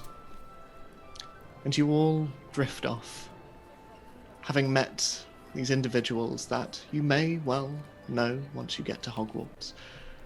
whether you will be sorted into the same houses or not. And come the next morning, you all pack your respective bags and head off through various means of transport and at various times of day towards King's Cross Station. And as you arrive, the noise of King's Cross echoes around you as commuters hustle and bustle through the station, escalators ferrying people up and down in front of the underground, and announcements sound off from tannoys overhead and music plays from overhead speakers. And you are ferried through with your trolleys of luggage. And as you are, Ezra, your mum squeezes your shoulder and goes, God, it's changed so much. I remember bringing your dad here when I was trying to get him to experience Muggle trains for the first time. He was he was not a fan. Ezra kind of laughs, but also is a little bit contemplative because this is the most he's ever learned about his father and where his father actually came from. So Ezra kind of makes a joke about it, and it falls flat. But Ezra's like, "Well, did he get train sick?" Just trying to lighten the mood a bit. No, he liked steam trains. Not such a fan of these things, but yeah, I think he'd be happy to see you here now. Right, here we are. And you have now arrived on a very long train platform. And individuals walk around with suitcases. You are the only ones with trolleys full of luggage. And Ezra, your cage with Jupiter in is perched precariously on top. And Violet, you have Bunny precariously balanced on your shoulder. And Sissel and Magnus and Dot, you two have your cats sort of in various cages or bags, and they're just occasionally giving little and Slughorn turns and looks at one of the archways. I will demonstrate just a run at the pillar, like so. And with that, he runs full tilt into the nearby pillar. And he disappears. And Violet, your mother, turns to you. All right, sweetie, you follow your dad. Okay, I will see what happens. Okay. So the rest of you watch as Violet rushes forward with her trolley. And Violet, as you charge headfirst into the brickwork, the world itself seems to melt away into darkness. For a moment, you see nothing. But you can hear something. Voices. Many voices, and then above this, a single sound. A train whistle. And slowly, as large clouds of steam drift across your face, you start to make out shapes in front of you. Another train platform is revealed to you, its stone surface stretching out, and as you step onto it, to your right, behind throngs of children and parents, you see a great red steam engine sat at the station. Its black smokestack billowing out grey gusts of smoke into the air. Giant carriages stretch out behind it, almost as far as you can make out, and emblazoned on its front, in embossed gold, you see two words: Hogwarts Express. And all across the platform, you see children saying goodbye to their families and climbing aboard, many of them with great leather cases and owl cages and stacks of books, and from behind, you feel a pair of hands on your shoulders. There we go, honey. And your mother is behind you. Now, step out of the way. Everyone else will be coming through as well. Okay. And one by one... Dot is pumped. Dot is so excited. Dot, goes next. Just runs through.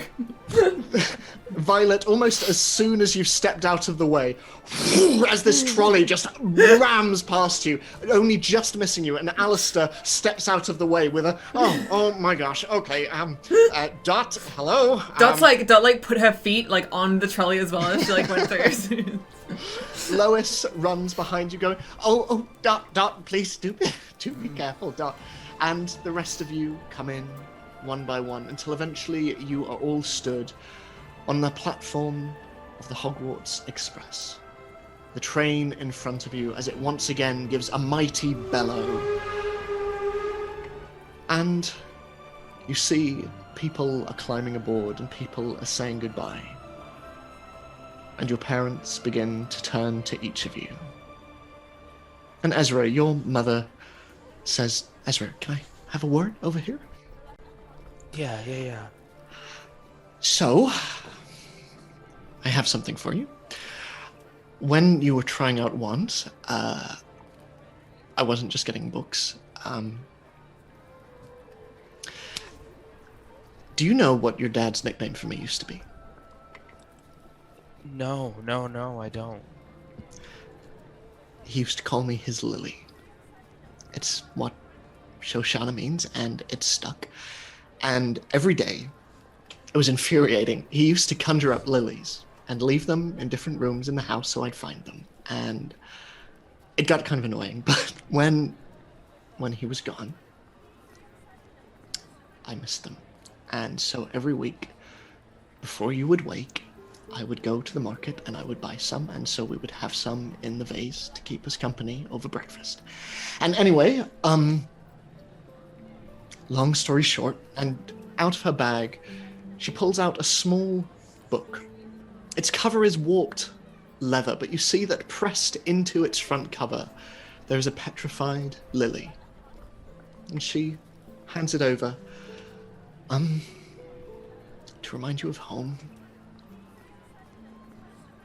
Ezra is at a loss for words right now, still overstimulated, trying to understand everything that is happening and around him, and we just walk through a wall, and all Ezra could do is just give his mom a hug, and just slowly comprehended what was happening. And as the moment passes, Ezra backs up a little bit, looking at the flower, looking at the lily, and looks up and just asks, what was he like? What was my father like? He was the most intelligent man I ever met. He reminded me a lot of you. He was so surprisingly wild. He had these flights of fancy where he would just run off, sort of as the mood struck him, but he was kind. And he would be very proud of you.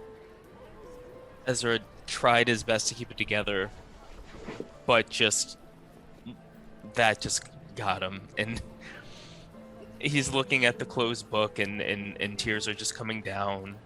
But it's not sadness, it's more of one chapter ending and another one beginning. More of acceptance and realizing that he can do this, and this world is new to him, but he wants to make his mother and his father proud.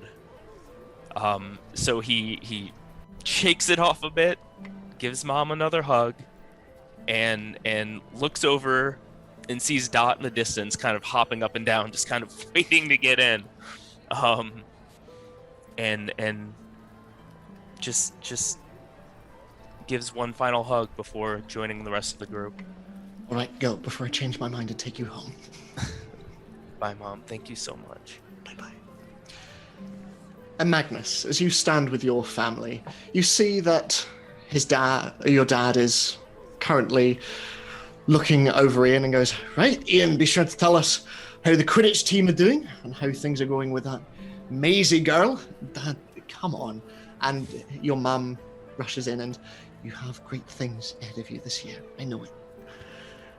And she turns to you. Now, Felix, look after yourself. And while you're on the train, keep an eye out for Lily Potter. Right, and Hugo, Granger Weasley, they'll be starting just like you, so you'll be in the same boat and needing friends, and besides, it'll be good for you to already know some other Gryffindors, and maybe keep close to the Slughorn girl as well. They're a good family to know. Yeah, Mum, I'll make sure to befriend all the famous muggle or the famous wizards that you love. Felix, you know that's not what I mean. Well, yeah, I'll take care of myself, Mum. Thank you. And your dad stands in front of you and... All right, Felix, and he awkwardly holds out a hand. Have a good first year. If you need anything while you're in Gryffindor, Ian will keep you on the straight and narrow. Just stay out of trouble. Yes, sir. Right. Just gonna shake his hand awkwardly. All right, you'd best get on before heads off without you. Gonna grab my trolley and just leave.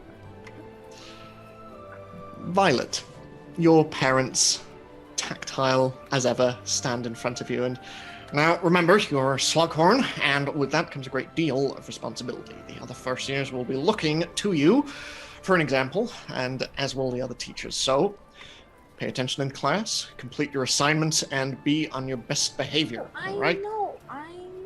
I know. You say it all the time. I don't care about being a Slughorn. I just want to make my toad... I'll take care of Bunny a lot. Well, good. Just keep close to your friends. It's always good to have friends at school. Yeah, I have a best friend already. Dot's my best friend, and Sissy's gonna be my other best friend. And Ezra, Magnus, they're gonna be my best friends too. So I'm gonna have a lot of best friends. Worms. And then we're gonna go on a train and we're gonna do all of it. All right, well, we'll see you soon. Bye. Bye. Love you. And your mum goes, it won't be too long till Christmas break, so we'll potentially see you then, unless you're having too much fun with your worms. We're gonna do... Bye. And you walk away, passing Sissel, whose parents are kneeling down in front of her. Now, be careful. Make sure you don't stray too far. Do what you're told. Don't go out of your comfort zone. If there's anything wrong, just let us know. We'll be there in a heartbeat to collect you. Understand? Yes, I got this. Good. And your mum just strokes your face and Sinan, you'll look after her. And Sinan goes, Mum, Dad, you're overwhelming her. Just chill. She's got this. It's the first time out in a while, huh? Yeah. I'm a bit nervous, but it'll be okay. There's a good lot, and I've got Sinan. Okay, well... Right, if you need anything, we'll come and get you immediately, all right? Okay. All right. Goodbye. Bye. And Sinan just holds out his hand and... Susan, you want to take it? I'm gonna need it. She grabs his hand, wraps her arm around. Okay. And heading off towards the train, Dot, you stand with your grandmother, and she just looks at you and, well, I suppose this is it then. So did my what did my parents say?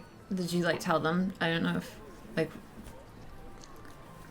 I'll let you know if I hear anything back from them. Obviously, time difference between the UK and Australia can cause wires to get crossed, but I mean, it's been a week, but yeah, maybe they're on holiday or something. I don't know.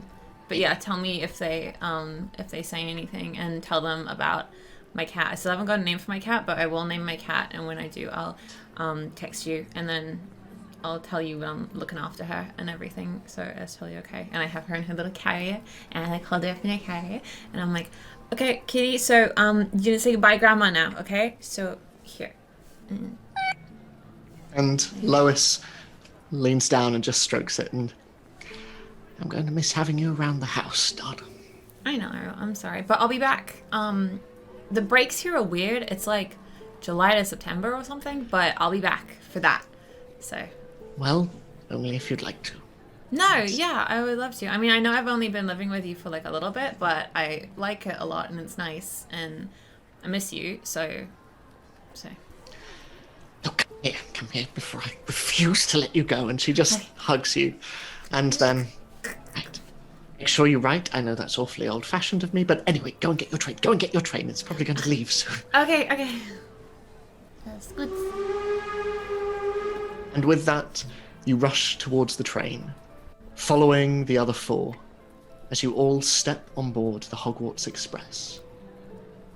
And after a moment, it begins to steam, and the whistle blows once more as it begins to leave the station north towards Hogwarts. And that is where we are going to take our break. We will be back very soon. Harley, how long is our break? Our break is 5 to 10 minutes. It just 5 depends. or 10 minutes. But be back in 5 or 10 minutes. Also, we sadly don't have any music for the BRB screen. I am so sorry, but we will next episode. So just now, it's theater of the mind for now. But we'll be right back. And don't forget, everybody, on our BRB screen, we do have chocolate frogs. And if you donate £10, you can get your name on a chocolate frog. So that's pretty cool. Yeah. Anyway, we'll Can I donate for somebody to give somebody a frog? Yes, you can. Ooh, okay. It's like any name that you want on there is fine, so you could do it. Okay. Yeah. Okay, Mika. Anyway, I'll be right back. But bam, we return. Thank you so much for your patience, everyone. I'm sorry about the awkward silence. I appreciate you. And also thank you very much to our donors. So we had Bella donate. We had Anonymous donate £20. Anonymous, I don't know who you are. If you want an NPC name because you dipped enough for it, let me know. I don't know who you are. And also Sam for the £10 and Worm Magnus for the £20. Thank you so much, Worm Magnus. I think I might have been anonymous. Really? Did you tip twice? Yeah. 'Cause I she did it 2 twice. donations because I forgot to put my name in the first one. I didn't see it when I refreshed the page.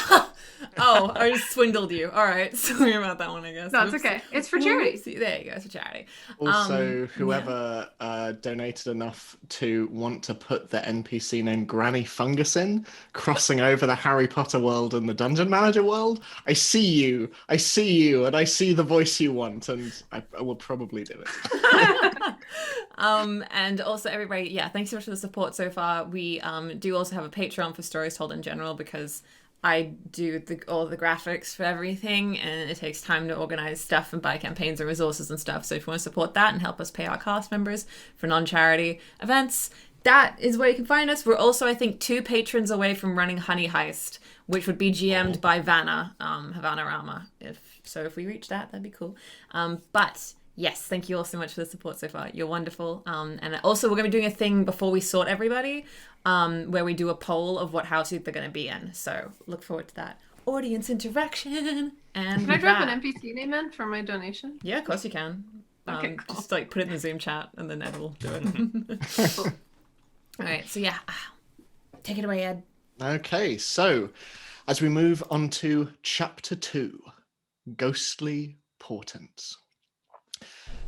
So, stepping on board, you are met with vast corridors of students walking to and fro, each attempting to squeeze past the others around them, lifting up cases and cages and books. You hear cats meowing, owls hooting, and toads ribbiting. 7th years tower over younger students, some of whom are already wearing their uniforms, you see, while others are walking around wearing casual clothes. All across to one side, you see individual windowed compartments lining the right side of the carriage. And as each of you continue along on your own respective destinations, you see that each one is full of students of all ages, laughing and deep in conversation. Some throw quaffles, others open sweets, some pore over heavy leather books. And Magnus, as you shuffle your way through your particular compartment, Ian ahead of you, walking through, suddenly, someone leaps out of the nearby compartment and tackles him into the side of the carriage. And it is a figure that you have seen in moving pictures before. He's a lanky, handsome boy with messy brown hair and freckles, wearing loose t-shirt underneath a blue open shirt. And immediately Ian looks at him and wrestles him back and goes, "James, you bloody asshole, what are you doing?" And James just goes, are you doing, Ian? You brought it? Yeah, I brought the map. You did not. I did. I didn't just bring the map. You didn't. And at this, James just opens up a bag that is next to him, and Ian just peeks inside and... Oh, I bloody love you. I do. Come on, into the compartment. Hey, Felix. It's Felix, right? Hello, James. Hi. Up to no good, are ya? Well, you know, great first year. I need to chat with Ian about something. Yeah, all right. Okay, bye. Please steal him away from me. That'd be the door great. just Thank you. slams before you have a chance to finish, and you are alone in the compartment with others moving around either side of you. I'm gonna find an empty compartment somewhere. So I don't have any friends outside of my brother. you continue down the corridor, and all the various compartments are fairly busy, claimed already and populated, and oftentimes overstuffed. And as you continue down and down and down the train, you eventually come to the emptiest one you have found so far. But it is not entirely empty. In fact, inside, there is someone that you recognize quite well. A fairly small, gangly boy with very pale skin and jet black hair. He has a slightly pointed chin and sits fairly awkwardly as he sits there, sort of tapping one of his legs. It is your friend, Vlad Stoyan, and he sits there looking out of the window, looking fairly nervous. Hiya, Vlad. I'm gonna just walk in and shut the door. Oh, Magnus. Hello, Magnus. How are you? Just had a run-in with James. You know how I feel about those, so... Oh, how was your summer? Pretty good, if you don't account for my parents training me to be a Gryffindor, but... Oh, no. But, I'm excited for a new school year. Me too. I was glad to find a compartment of my own. I was scared about sitting next to strangers. I'm glad you found one too. Maybe we can defend it from everyone else. That would be good. I would like that a lot. It's nice to see you. Yeah. How's your summer been getting on? Fine. And he looks out the window and just, yeah, my family were keen for me to have some advanced lessons, so I've been looking a lot at defense against the dark arts, and I've also been looking at a lot of potions books, and I got, and he reaches into his luggage, I got a potion book because I thought that you might like it. Wow. Yeah, my parents didn't buy me a potions book this year. I've already made a lot of notes from that one, so you can have that one, and I might have to ask for it back when we're studying, but... Oh, of course, Vlad. Of course, thank you. I appreciate this. I'm gonna sit down and let Alpine out of her cage. She comes out and just stretches a little bit before seeing Vlad, and she walks over to him and starts to paw at his legs, and he, ooh, hello, Alpine. And as he looks up, you notice that he's staring out of the compartment window and looking at you. See, stood outside, very, very wide glasses on her nose, Violet, just stood directly outside the compartment.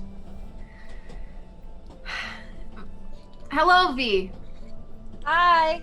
Vlad, I met V in Diagon Alley. She's interesting. Do you have your toad with you, Bunny? Yeah, of course. Oh. I have Bunny always. Let me try to get Alpine back in her cage really quick. Or maybe they can be friends. No, Alpine is My toad loves everything. Maybe they can be absolutely. friends. If you'd like to try. What's Bring this book Bunny you in. have? What's this book? Is it for potions? Yes. Do you... Can I have it? No, you Why? can't. But I love books. Okay. Well, I love toads. Can I have your toad? No. Exactly. Well, but that's not the same. It's my toad is my life. You just got that book. You don't like it. I just wanted to try turning my horse or my toad into a horse. You don't like the book? I want the book. No, I like you. I just. We can all do it together. Potions. Agnes, it's kind of scary how you are, because if somebody wanted a book, I would just give it to them, maybe. Don't know. I'm not going to give you the book, V. Well, then give me some present so that we can be friends. What do We're you not have for already me? friends. Give me a present. Vlad reaches into his bag and pulls out what looks to be a small box. And on it is displayed a chocolate frog, and he just hands it across and, I don't want this. I don't really like chocolate. I love chocolate. I'll give it to my toad so he can be a cannonball. That's what happens if you eat your own. Yes, cannibal, yes. Yeah, and he I thought she said cannonball. That was great. Yeah, cannonball, they eat the same. It's like if Magnus ate Magnus. But that would be a lot of hair to eat. Good hair. Very good hair. Your hair's very good. What if you got rid of it and gave it to me? As you hear Violet screaming this into the compartment, both Ezra and Dot, you find yourself walking down the compartment towards Dot, who is screaming about Magnus eating his own hair or something about cannonballs. It's very hard to tell. Oh, that sounds like Dot. I mean, that sounds like I can't even think straight. I'm so that sounds like Dot, said Ezra. Oh, sorry. Do you hear that? What? What? In that compartment, it sounds like V's screaming. Do you want to go sit with them, or should we keep walking? I want to know what this cannonball is. Is it a wizard thing? Oh, maybe it is. Oh, maybe there's so many weird things inside the compartment. That would be so awkward. Okay, yeah, let's go. Let's go. We walk in. And we open the door. And so then they eat themselves, and then you can eat, like if, oh my god, Dot! Imagine if you ate yourself. Imagine if you ate yourself. No! Imagine. That's like cannibalism, right? That's kind of... No. That cannonball. No, cannibal. Like in Papua New Guinea. They No, eat because themselves. Okay. It's like if my bunny ate a bunny. That's like cannonball. Cannonball. Don't fish eat other fish? Ew, maybe. Like the marlins and the trout? Some fish eat other fish, and a lot of them are predators, and some of them cling to larger fish and eat smaller fish that come into contact with them. Hello, I'm Dot. You're really smart. fish? It's nice to meet you. I'm Vlad Stoyan. It's good to meet you. It's nice to meet you, Vlad. Where are you from? Are you from England? That's so rude. I'm so sorry. That was really rude to ask. No, I am from Berlin, Germany. Oh, wow. That's so cool. This is like so multicultural. I'm excited about this. I was born there, and I grew up in London. Oh, that's so cool. And do you know Magnus? Yes, Magnus and Magnus's parents and my parents know each other, and they introduced us to each other. Oh, well, you know what? You must be pretty cool then, because Magnus is really cool. So that means that you're also cool, and now we're friends, just so you know. Oh, and he reaches into his bag and brings out another box and just, would you like a chocolate frog? Yeah, that would be awesome. It's not like a candy apple, is it? No, it's chocolate, and I don't like chocolate. Oh, so it's all chocolate. It's not like a frog in chocolate. Okay, yeah, no, I would love that then. And as you pile into the compartment, Sissel, Sinan is walking ahead of you, and as you see people slowly starting to fill up the compartments. He just looks ahead and, I promised the captain of the Ravenclaw team that I'd be there for a quick chat. We've got tryouts tomorrow for the second years, so do you mind if I go do that? I think I just saw Dot and Ezra just up the compartment. Oh, no, I don't mind. Yeah, you're gonna be okay? I won't tell on you for leaving me. Okay, I mean, you better not. But no, just, give me a shout. I'll only be just down the carriage, okay? Okay, lovely. Have fun with your friends. Say hi to everyone from me, and I'll see you at Hogsmeade. Okay. Is this like in the corridor of the train? It's a little further down from where you are. Yes. So I wouldn't hear it. Let's do a roll. Let's implement some rolls. Oh my goodness. Notice something is mine. Notice something. Yeah. So that would be a 2d6 that I would roll. Okay. 7. I got a nat 1 and then a nat 6. Pain. So you can choose one thing. Do you want me to read those out to you? Yes, please. What's it look like? Someone sneak in? These are my abbreviated notes.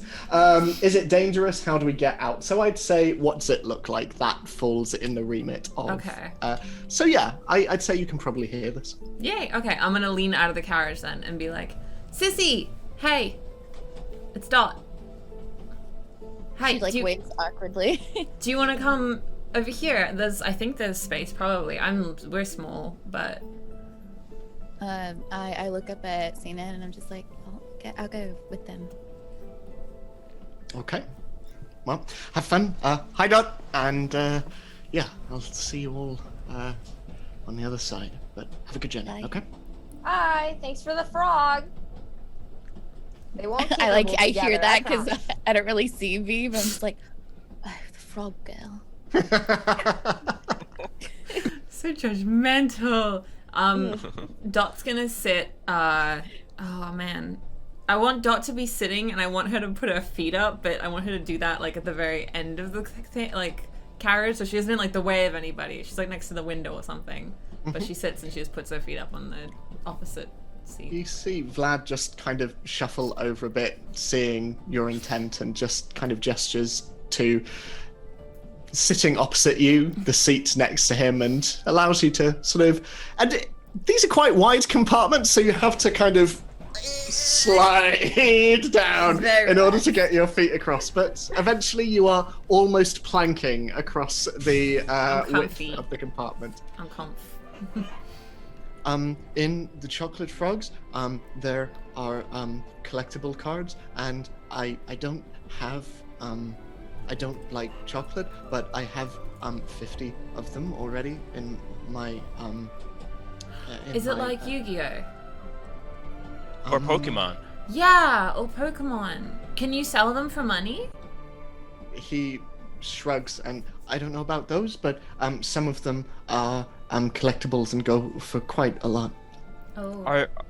Are they magic cards? We have those in New York. Magic cards.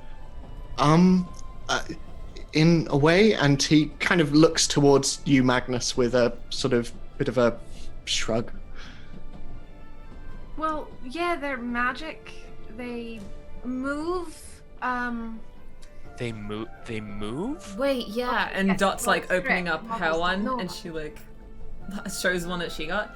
This one is Chauncey Aldridge, first known victim of dragonpox. What's dragonpox? It's a potentially dangerous illness that can be treated very easily. That's such a lame card to get then. I just got the dragonpox guy. What did you get, Magnus? Oh, Magnus hasn't opened his. Dot's waiting for you to open Vlad. I don't like chocolate, like Vlad. But I guess we could give it to V's frog. She keeps talking Yeah, about yeah. it. See, I knew you were gonna give me a present. Oh my gosh. And he's gonna slowly open up his chocolate frog and set it aside and pull out the card. So inside you see a fairly stern, gaunt-looking man with a pale face and a long, curling grey beard parted in two. And on it is a name, Daedalus Dowerfellow. And the biography is thus. Little is known of the life and passing of this great wizard. But nevertheless, Dowerfellow's legacy lives on in Britain's greatest school, responsible as he is, along one of its 4 founders, Rowena Ravenclaw, for the construction of Hogwarts. And the figure sits in the card, sternly looking out, grey sunken eyes, seeming to observe even as you twist the card. It's a little like the Mona Lisa. I got Daedalus.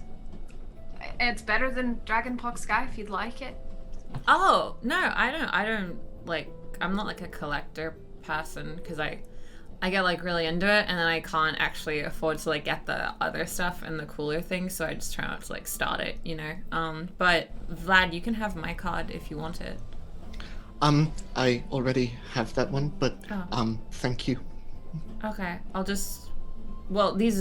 I'll find somebody who wants to collect I it. can take any presents. I Yeah, like no, that. V, you can have it, and I give the card to V. Yay! I have some more chocolate frogs if you would like, V. Oh, I Ezra could- and Sissy as yeah. well. They should have one. Okay. And he takes out, you see that he seems to be fairly well stocked. For someone who doesn't like chocolate, he has quite a few of these on him. And as he passes them about, he says, there'll also be a trolley in a bit, and there might be more on there. So if people like chocolate frogs, there'll be some on there as well. And he just passes them about and I like hands how we're you having all like a various 10-minute boxes. tangent of chocolate frogs. I feel it's very on brand for this group. That's true.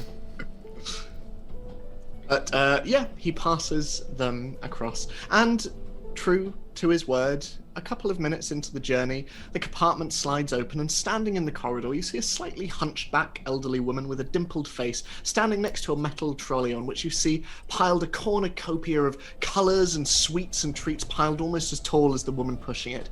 And she turns and, anything off the carts, dears? Do you have any They're- hot Cheetos? No. They're no. like chips. I get them in Do they make the you breathe fire? bodegas. Do you microwave Cheetos? They're spicy chips, but they're like puffs. Oh, like Oh, twisted. they're on Do you- fire. They don't- Do you, Right, they let you breathe fire. Yes? yeah, we'll say that. Yes. Well, we don't have chips so much, but we do have. Let us see. If it's fire you're looking for, we do have Bertie Bott's every flavour beans. We also have. We have these. Do you have sodas? Well, Fizzy drink? I don't know what you call them here. we Like do like Sprite. Yeah. Sprite. No, we do have some. We do have some. We have some pumpkin juice. If you would care. for Oh, that. ew. No, thank you. Don't want that. Thank you. Hearing though. this, Sissel's like looking at Magnus and Vlad and just like, what the fuck are they on? Us weirdos. We just want hot Cheetos and a Sprite. Magnus is gonna like roll his eyes and walk up and hand her some sickles and maybe a galleon. Be like, can I get some licorice ones and some pumpkin pasties, please? Yes, That's of what I was course. gonna get too. Yeah, can I also get a Oh, well pumpkin then, pie? yeah, 2 of those. Of course. I'll take everything. I love presents. I'll take out everything. No, you it's have. like It- paying. You have to pay. for it, V. Oh. Yeah. What about one present or 5? 3 pumpkin pasties, please. 3 pumpkin Yay. pasties. Let me actually just check how much that's going to cost. Where is the list of? Why am I looking at the physical copy when I can literally press find on my PDF? Don't mind Ed. He's just got a physical copy printed out and also the PDF and also his own notes. Don't worry just- about that. okay. Follow Ed Spence on Twitter anyway. For more of this riveting content. So how many pumpkin pasties was it you're wanting? Sorry. 3 pumpkin pasties, 2 licorice ones. Okay, so that will put you back 10 sickles. Now, wizarding currency, I came to realize when I started researching this, is The exchange fucking rate is nuts. worst. It's 1 galleon, which is 17 sickles, Yeah. which is 29 knuts, or What? whatever. So You mean nuts? I'll give Yeah. you a gallon and I'll get 6 sickles back. Yeah, we'll figure it out. Yeah, we'll do that. Cool. So yeah, she unloads these items off the cart and eventually continues trundling on down the corridor, leaving you all with your various sweet treats. Ezra kind of sees what transpired and how everyone's getting their snacks, and kind of realizes that everyone is looking at Dot and I a little funny because we're unsure of what's happening here. So Ezra kind of makes a break for the hallway to try to wave down to get some of the beans that they were talking about, because it was relevant enough to chips or hot Cheetos, and Ezra's trying to put 2 and 2 together to be like, we have to fit in a little bit. So maybe we can just get these beans and they'll see us having magical snacks, and that's that. That will be 6 sickles off the cart, dear. Ezra was very confused by it and just handed over the galleon of like, does this cover it? And she gives you back 11 sickles for that. And she gives you your small, very multicolored, it's very much like the sort of old-fashioned popcorn containers, but covered, stripy, and she hands it over to you and says, "Enjoy, my dear," and continues on down the cart. Ezra runs back and kind of shows it to Dot a little bit, like, we can have these. And just What tries are to they? sit back. Are they just They- like jelly beans? When I asked for chips, she recommended this, so maybe it's like that? Oh yeah, I Maybe- bet they're like. I love jelly beans. Actually, let me. Oh, wait, I'll tell you if they're any good. Hold up. And she like. Yeah, you try one first. Okay. And while they're doing this, Magnus is handing out the snacks to everyone else. Dot tries a bean. What's the bean, Ed? Let's randomize this somehow. Sissel's watching, like, wide-eyed, just like, oh Yeah. no. Okay. Same as Vlad. Vlad's eating his pasty and man. just Would watching. willingly eat those. Or sorry, Felix. You place one of the beans in your mouth, Dot, and as you chew on it, it tastes vaguely familiar.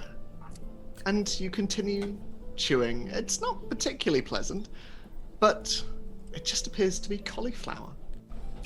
Cauliflower, just in a bean. It tastes like cauliflower. Maybe they're like vegetable inspired. Maybe. Like a lucky. veggie bean? Yeah, like that's pretty cool though. If they Should do. That's really not. healthy. You should look for the green ones. They're actually really good. What are they So- like? Cucumber or something? Goodness. Here, One let me that try will one. Apple sometimes. Oh, Is there- okay. is Try there that. Frog bean? I want to taste what an animal would taste like, but in bean form. So I don't actually have to eat it. Ezra reaches in and gets the green one for themselves, and then hands V one of the beans as well, and just says, "Hey, it might be frog flavored. I don't know," and Yay! kicks just back the throw it in green my bean. Okay. Okay. Roll, so- monkey, roll. Ezra, as you chew on yours, it's quite a sour taste to it. And you continue to chew until you realize that you are eating what seems to be asparagus flavor. As for you, Vi, it is a flavor that you can't taste, but immediately it's quite sickening. It's not nice at all. Oh, why would you give me this? I'm never gonna eat a frog in real life. That was disgusting. Tasted like almost poop. Ezra just looks at the beans. It just very confused as to what's happening, but doesn't want to look like visibly confused because we're already kind of being looked at a certain way. So we're just like, Ezra, Magnus is gonna like call across to him and be like, turn the package over, read it.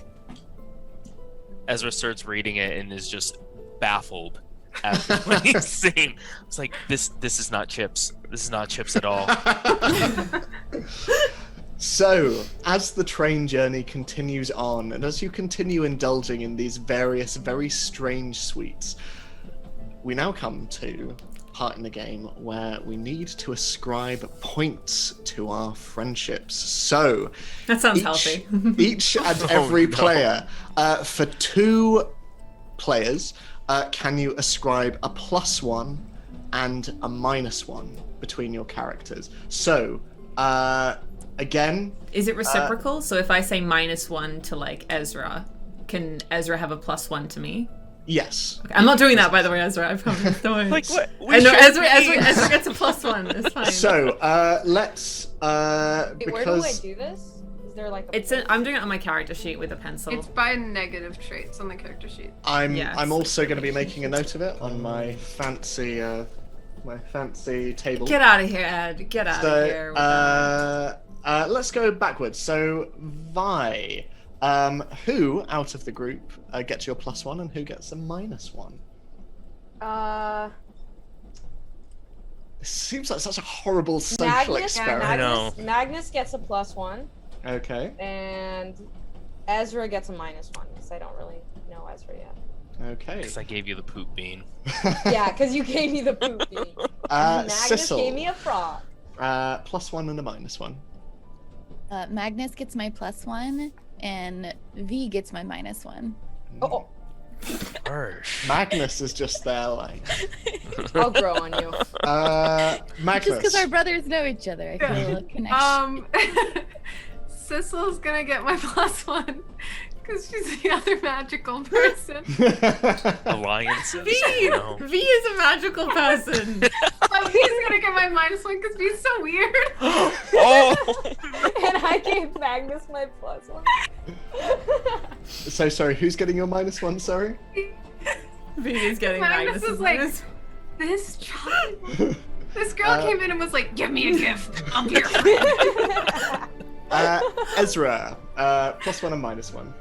Dot's gonna get my +1 because we understand each other and we kind of are like being thrown into this. Dot see is each other. adapting. Yeah, Dot's adapting way quicker than I am. So I, Dot being short, I still am looking up to Dot a little bit, trying to get the lay of the land. And I think Magnus gets my -1 because I hear the way Magnus is talking about, pure blood and all of this, and it's very confusing, and I feel like off-put by it a bit. Okay. And Dot, +1 and -1. Ezra gets my +1 and V gets my -1. Oh no! Because Dot feels like V was like super friendly with her at the beginning and she thought it was because she was special, but now she realizes that V's like that to everybody, and now Dot feels like kind of sad and like less special. Okay. I'm so sorry, V. I hate giving out the -1. I know, V's a really it's fun horrible. character. Mika loves V. V's Yeah, I She's love gonna be V. loved They're one really of fun these days, characters. okay? She's gonna grow Sarah on loves people. me. She will She has she'll some save her character soul. development to go through, They were alright? best friends, Dot. My own best friend gives me a -1.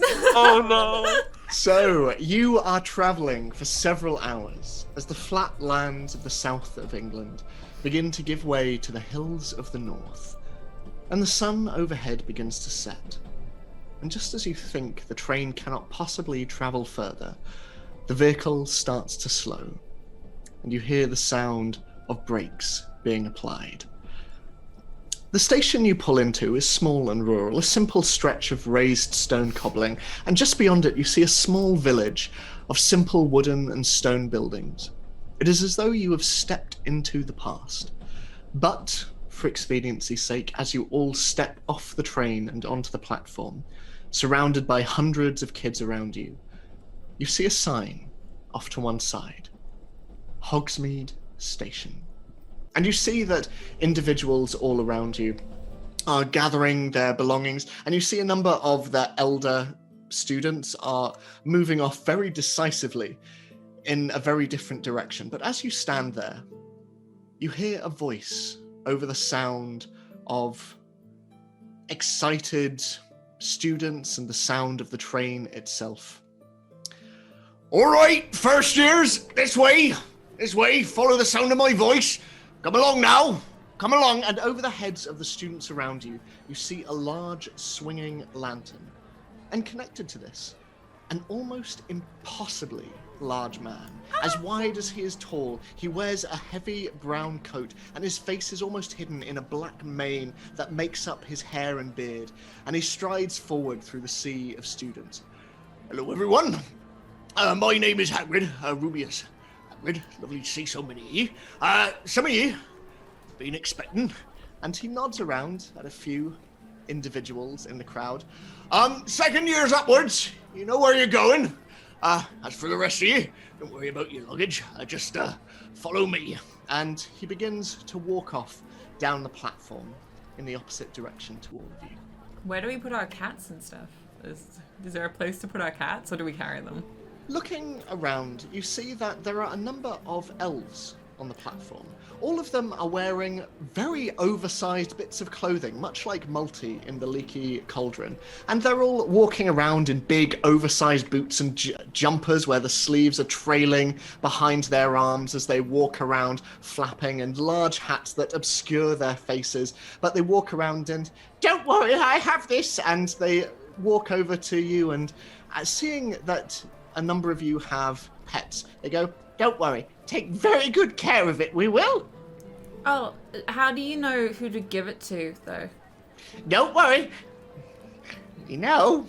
Okay, well, I put a tag in there anyway with my name on it. It's Doc Campbell. And then the cat she doesn't have a name yet, so don't call her anything. But thank you. Right. Okay. Thank you. And he takes it, and they start to move them across. And as the rest of the students ferry themselves off the station and you continue on, you see that the second years and above are moving towards carts that stand empty next to the station before, as they become full, taking off on their own, seemingly drawn by thin air. Except for you, Cecil. You see that drawing each of these carts, something awful. Giant, skeletal, horse-like creatures with dark grey skin pulled tightly across them. Giant bat-like wings folded by their sides as they pull these carts off further on down a road that disappears into trees and mists.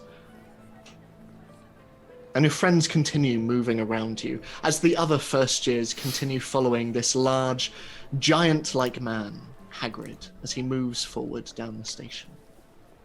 I want to, as like the group is going by, I want to call to Magnus. Magnus, did your brother ever tell you about those? Look at the carts. Oh, the carriages? Yeah. Do you see it? It's like... It's scary. It looks quite Victorian in build to me, actually. No. What's holding it? The air? It's a skeleton.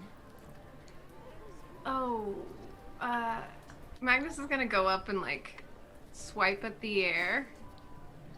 As you reach forward, and you see that a number of the students kind of look at you as you approach this very presumptive first year moving forward, your hand moves forward, and in the thin air just lands upon something, and you feel something very bony just shift under your hand as you pull it back. Ah! You touched it. Was it slimy? I'm sorry, what did I just touch? It's a skeleton horse. I don't know what it's called. Your brother never told you. Sissy, look me in the eyes. You actually see something there. Answer me first. Do you not? No. I why don't I either. screamed. I was kidding. Did you fall for my joke? Yes. Let's get going. Right, okay. And Magnus is just kind of like side-eye Sissy as he gets on the carriage after her. So as you begin to get on the carriage, you see Hagrid over in the distance and, no, not on there. You'll be following me now. Oh. And he continues off down the corridor, and you see one of the students on the cart just shrugging. Sorry. It's all right. I guess we'll go this way, Sissy. Yeah. All right. So the rest of you, seeing Magnus and Sissel follow, and Vlad is still with you, looking around, and as he looks around at the crowd, you see that he's quite nervous around all of them, and he just sort of keeps close to the people that he knows. But as you continue on, eventually you step off the station, and you're moving down steps, and you hear the soft ripple of water. And you see ahead of you a very small dock where a number of small wooden boats sit on the water, each with lanterns on their prow. And Hagrid turns around. All right, in you get, 4 to a boat. There we are. Okay. Don't be shy now. Don't be shy. You'll all get to know each other in good time. Dot very confidently gets into the nearest boat. And Vlad kind of looks around and, do you mind if I get in the boat with you? Oh, me? Yeah, no, yeah, totally. I've actually been boating one time with my dad. He let me go out with him, so I kind of know how to do rowing and stuff. Have you ever been in a boat? No, I've never been in a boat. Okay, it's totally fine. You'll be fine. We have to wait for 2 more people though, but then we can go. I have a question. Have you? Can I come in the boat? Do you want her to come in the boat with us, Vlad? Oh, yes. Please. Yeah, okay, you can come in the boat. Yay. Me and my best friends. Okay. Yes, Violet, Vlad, and Dot, and one more for 4. And you see Vlad looking around and seeing Magnus just sheepishly kind of waves towards him. Magnus, do you want to come on our boat? Yes. Sissy, do you have anyone to ride with? I Ezra and Sissy look around and I see Ezra, and I'm just like, Ezra, do you want to ride with me? Yeah, if you don't mind. I don't. Oh God, Ezra, you go with Vlad. He's your friend. It's your mate.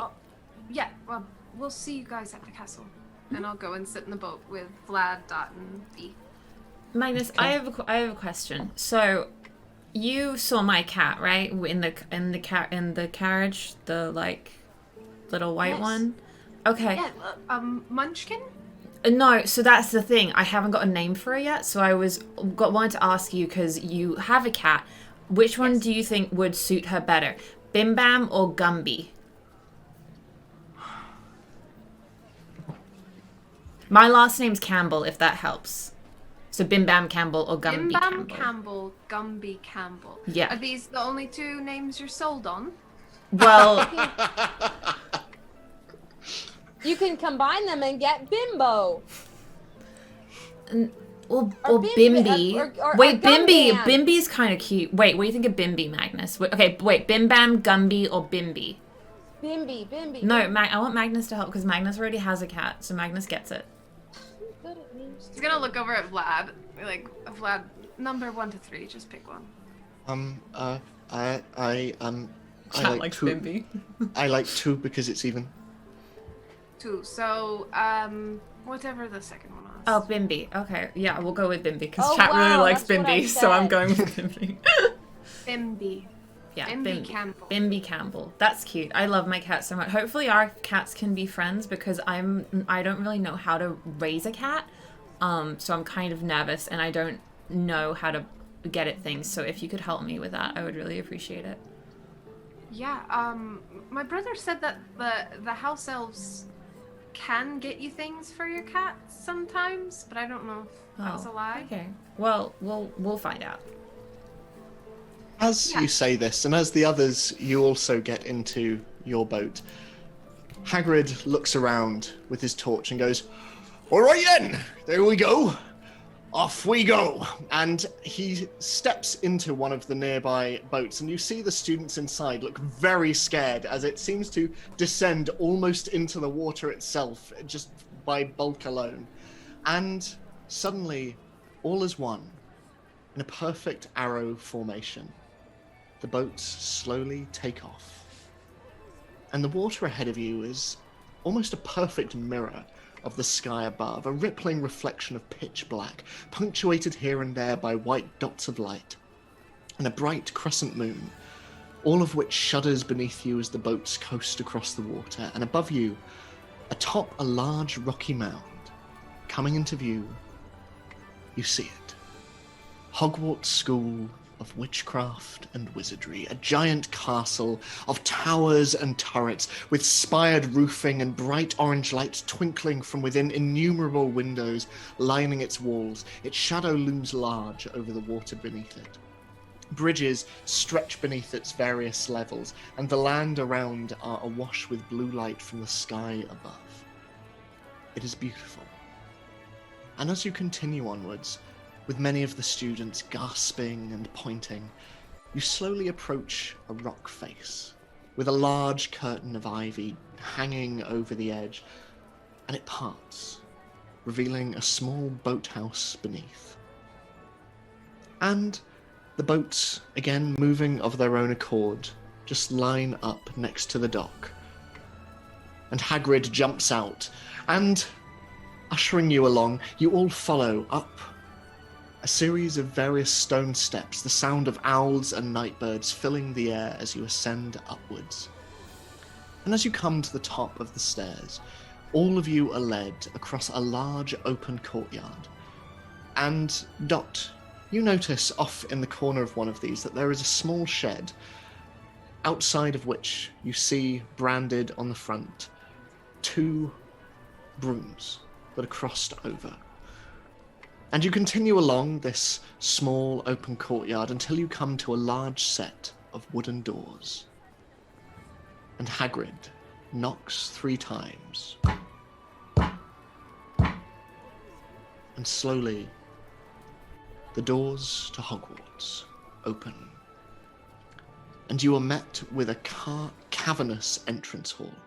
One that is almost entirely empty, lit by flaming torches. A great red carpet leads to a marble staircase.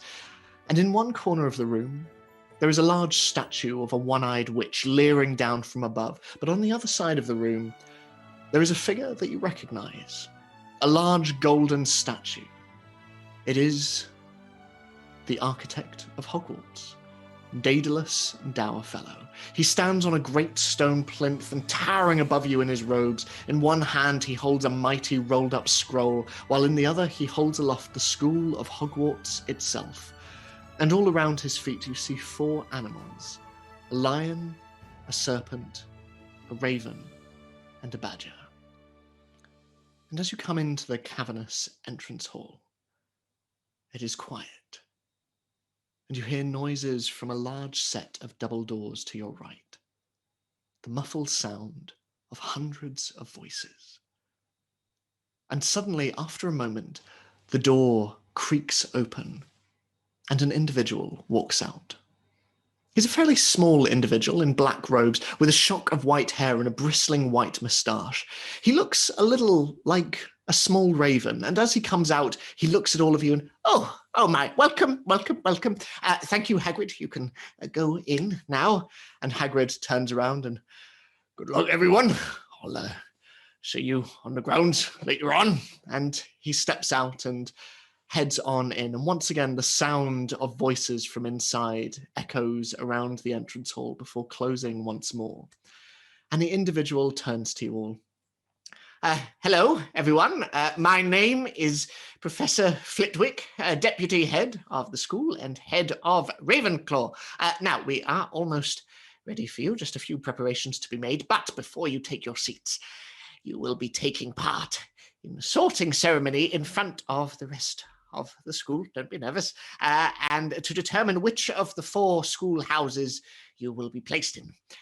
Gryffindor, Slytherin, Ravenclaw, or Hufflepuff. Now, for as long as you stay here, Hogwarts will be your home, and your house will be your family. Any good deeds will be rewarded with points, and any bad, and they will be docked. And in this way, whichever house has the most points by the end of the school year wins the cherished House Cup. So, the moment any of you are sorted into Ravenclaw, best behavior only. But I shall be right back for you in just a moment. But don't be nervous.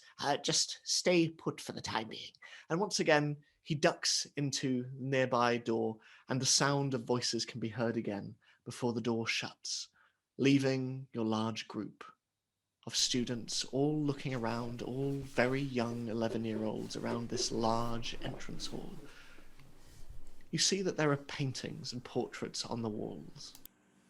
And to your eyes, many of them seem to move and shift in the light, the torchlight flickering all around. And eventually, after a moment's awkward silence, the doors open and Flitwick comes back in. Right? Are we all ready? Dot, like everyone's nodding and silent, but Dot's like, yes, thinking that everyone else would speak. Excellent. I love enthusiasm. Wonderful. Well, into the Great Hall then. And with that, the doors open, and you hear the sound of talking from within. And Professor Flitwick turns and gestures for you all to enter. On you go. And as you all begin to pass, this large group of students walking past, you see, Sissel, that Professor Flitwick sort of looks across at you and then waves and walks over and... It's Sissel, yes? Yes. Well, let me tell you how excited I am to have another Onyam family member in Ravenclaw. We'll see. It'll be great, don't worry. Right, And as the double doors swing open, Professor Flitwick turns to you all and, all right, follow me, everyone. And he strides ahead of you, and you are led into the Great Hall. And true to its name, it is huge. 4 long wooden tables stretch down its entire length, each surrounded by students wearing black robes in their house colours proudly. Red and gold of Gryffindor, the yellow and black of Hufflepuff, the blue and bronze of Ravenclaw, and the green and silver of Slytherin. And above the tables, hovering in midair, you see waxy candles floating freely. And as you look up, observing the hall's giant walls swooping up into giant arches above you, you see the ceiling itself is not a ceiling at all, but instead disappears into an enchanted night sky above. And as you walk down the middle of this massive room, all eyes are on you, as students on the far tables crane their eyes to see these newcomers. And as you walk, you see that in front of a large window at the hall's end, there is another table that sits elevated. Behind it, numerous witches and wizards in cloaks, and off to one side you see the familiar form of Hagrid sat to one end of the table. But in the centre, on a wooden chair painted in gold leaf, sits a rather severe-looking woman wearing emerald green robes and a crooked pointed hat. And she observes you all over square spectacles as you are brought to a halt before the table. And at this, the hall slowly falls silent. Because in front of the staff table, sat on a small stool, there is a brown, weather-beaten-looking pointed hat, crumpled over and bent, looking as if it will fall apart at any moment. But Magnus and Sissel, you have heard about this from your brothers. You know what this is. It is the Sorting Hat. And suddenly, its folds begin to blink, and it begins to straighten up on the stool. And Dot and Violet and Ezra, Dot and Ezra especially, this is a very odd sight, as this hat seems to sit upright, and you could swear that in the folds of the hat you could make out a face. And it looks around at all of you, before clearing what passes for its throat. I see you as you gawk and stare. A magic hat that talks? Why, yes, and who am I, you ask? The Sorting Hat, of course. The hat of Godric Gryffindor from many years ago. I've been here since the very start as students come and go. You see, each year it falls to me to fall upon your head and root around inside your mind and help you find your stead. But watch me as I prattle on like some flat-hatted fool. Allow me to illuminate the history of our school. Before the birth of all here now, 4 wizards joined as one. They built this place of education, revelry, and fun. 4 houses, for our founders named, were set up from the start to help all students find their way in mind, in soul, in heart. All Gryffindors who put me on are seen for what they are. They're brave of spirit, kind of soul. Their strength will take them far. Now the Hufflepuffs are stout and just. In company they excel. And when it comes to finding things, they are unparalleled. The Ravenclaws, more oft than not, are buried in their work. For in their pursuit of knowledge, they'll neither shrink nor shirk. Now, Slytherins, despite the tales, are not that bad at all. Quick-witted, yes, and keen of mind. They'll fly before they fall. And suddenly the hat stops, and the silence around the great hall becomes ever more prominent. And if it had eyes, you could swear that it almost looks reflective. But these 4 houses are not all the founders left behind. And even now I sense the ghost of memories most unkind. That's quite enough of that, I think. Now, put away your fear. Let's sort you out, and sort you in, and start a brand new year. And at this, everyone bursts into applause, and the hat bows on its stool. And Professor Flitwick walks up next to it, and conjures up a small stepladder next to it, and picking up the hat from the top, starts to read from a list of names before him. Ahem. Amar Vasvani. And you see a nervous-looking boy with thick black hair stand up and walk over towards the stool, sit down upon it as Flitwick lowers the hat down onto his head. And there is a moment where you swear you can see the hat murmuring to the boy, until eventually the hat looks up and shouts, "Hufflepuff!" And a cheer comes up from one of the nearby tables as Amar makes his way over. And this continues for several more, as individuals are brought up out of the group one by one by one, until eventually Ezra Trill. Oh. Okay. Ezra looks very nervous and oddly enough looks to Dot for comfort because we have some connection and Dot's just as supportive as always. So I meekly start working my way up, but realize I'm here for this. I need to be confident. So I get up and walk over. Professor Flitwick just gestures to the stool. And as you sit, he places the hat upon your head. Well, well, well. Here's a name I've not seen in a while. Another Trill, eh? Following in your father's footsteps. It wasn't so long that he was sat beneath my brim, but you knew that already, didn't you? Is this hat talking? Yes, I am, boy, but only in your head. Now, you know your father was in Ravenclaw, but of the man himself, you know relatively little. Perhaps you're looking for answers. Well, far be it for me to deny you what you seek. Ravenclaw! And you all watch as the table of blue and bronze lets out a massive cheer, and Professor Flitwick looks rather pleased at this and turns to you. All right, Ezra, go and join the others. Okay. Thank you, sir. Not a problem. And almost as soon as you start to leave over, and you see members of the table just beckon you over, Vlad Stoyan.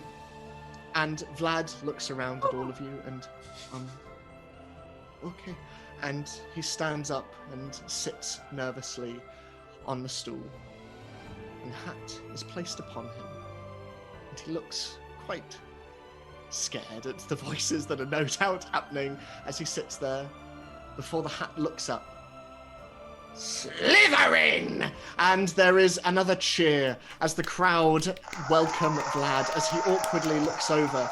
And he quite nervously looks towards you, Magnus, and just shrugs before joining the others. Violet Slughorn? Oh, that's me. I'm coming. Yes. Sit on the stool. There we Okay, go. okay. Oh. And the hat descends onto your head. Oh. Now this is interesting. I have been on the brow of many famous families, but Slughorn is a name I've not heard in a very long time, echoing round these halls longer than I care to remember, and I remember much. The natural choice for a relative of a head of Slytherin would be to put you in his house, but you are an inquisitive little one. Oh. Yes. One better served by Ravenclaw! And once again, the crowd shout, and Ezra, you see and hear this as Violet has the hat taken off her head. So if people are my friends are in other houses, do I still get to be their friends? Yes, of course you do. All you need to Yay! So I'm a worm. Goodbye. do. And the list continues, and more students are called up one by one, including one red-haired girl who is referred to as Lily Potter, and this is almost immediately followed by Gryffindor. And shortly after this, Felix Magnus Lennox. I'm gonna get up and just, eyes at my feet, walk to the hat. You sit down, and just as the hat is placed down, you catch a glance over at one of the nearby tables, and you see Ian just crossing his fingers and... Ah, another Lennox. Gryffindor's the lot of you, a sea of red and gold, so the obvious decision would be to follow the path of the lion. But I see a fork in the road. You're not sure, are you?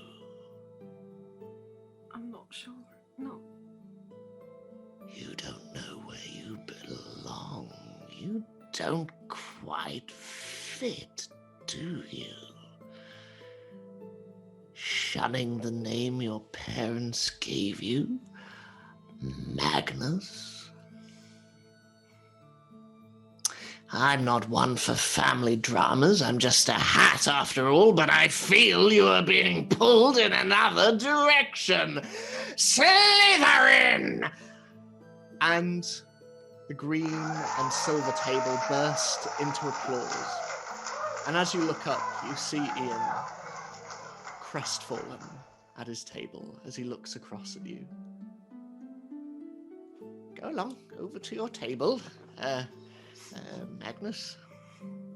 He's gonna roll his shoulders and try to put on a brave face as he goes over to Slytherin and ignores his brother's gaze. You see, as you walk past, avoiding his gaze, But over at the table you move towards, Vlad is there, and he just gives a wave. I'm glad that you got Slytherin too. I was worried that you'd be in Gryffindor and I'd be all on my own. I guess I kind of knew that this was going to happen. Deep down, I guess. Ren Haywood! And another student stands up, and as the hat is placed upon their head, Slytherin! And this continues a number of other times, including a red-haired boy with dark skin, Hugo Granger Weasley, Gryffindor! And you see him run towards the table as a cheer goes up again, and more students one by one, until eventually, Dot Campbell. Okay. Okay. And I walk up to the hat and I pop it on my head. Hello, do I get to talk to you a little? Or? You can if you want. I'm trying to make sense of you. Well, I was wondering, I mean, don't put me there if I don't belong there. But, if there's a house where heroes go, I would like that one, please. That's all. You are very changeable. Muggle-born, I see. You take to this like a duck to water. Brave. Almost to a fault, though considering you come from a place where the creatures are almost as deadly as the ones here, perhaps that should come as no surprise. There's some cute ones. Your nails smell of dirt. You clearly love the outside, and you're very inquisitive. There's much you wish to know. But there is a drive to you.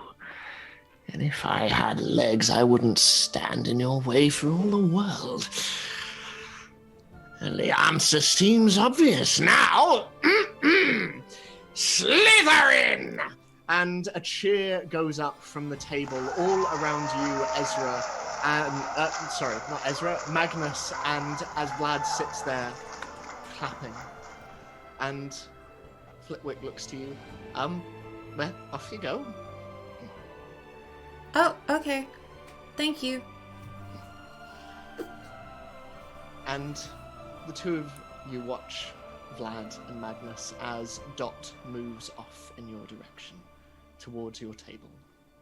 And a few more students are sorted until eventually, Sissel, you are the last student standing in front of an entire school. Sissel Anya. She looks at Zenon,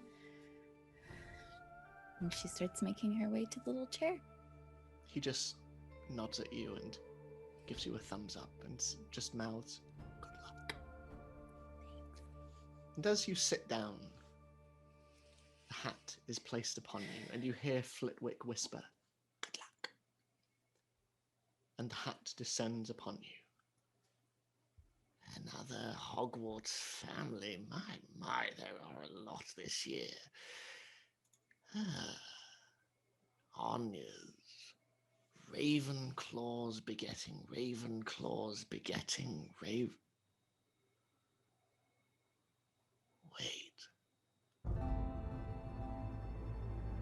There's something different about you. Not quite right. Not quite whole. Something I haven't felt in a long, long time.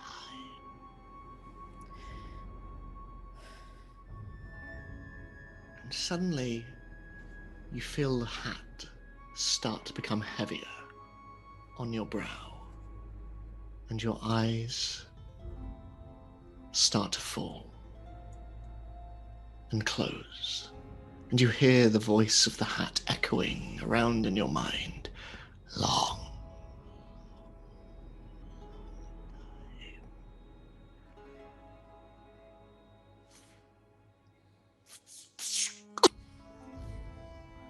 see lights, flashes, silhouettes on the walls. You see spells and wands and the silhouettes of 5 wizards somehow dueling in the Great Hall. You see the great golden statue of Daedalus Dowerfellow in the entrance hall, sliding to one side, revealing a long black tunnel. You see a large open room filled with books and a red leather-top table in its center.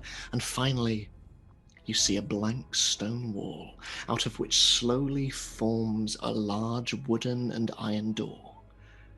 And as it opens, you hear wailing and screaming from beyond it.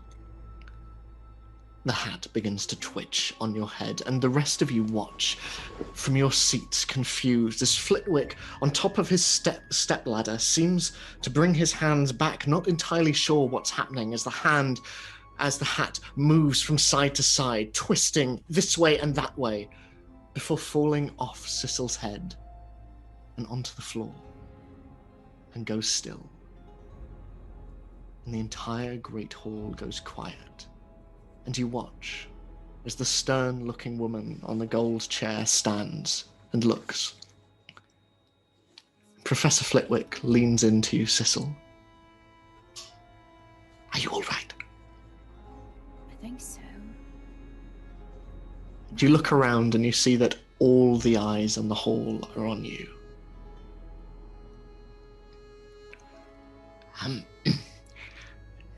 Sissel, we'll have this whole thing sorted out, don't you worry. Why don't you go join your brother and your friends over on the Ravenclaw table? We'll talk about this later. Okay. She hops up and is walking really kind of slow and nervously, and just takes a seat next to whoever the last Ravenclaw was. You see Ezra and Violet sat there as you walk on over. And as you do, you see all of the eyes of the students follow you as you walk. And finally, from the table, the stern-looking woman turns and says, "Students, need I remind you that it is not do well to pry? No, it is late. So I believe that food is in order." And McGonagall waves her hands, and all of a sudden, the tables fill with food. Meats, steaming vegetables, nut roast, sauces, mashed potato, red cabbage, black puddings, shepherd's pie, pumpkin juice. Each table is a cacophony of smells and sights and sounds, and the whole hall, almost at once and almost forgetting what has just transpired, comes to life once more and begin to eat. What are you all doing as you sit on your respective tables? Dot's gonna look at Magnus and be like, well, I'm glad that we're with each other and Vlad, at least. That's good.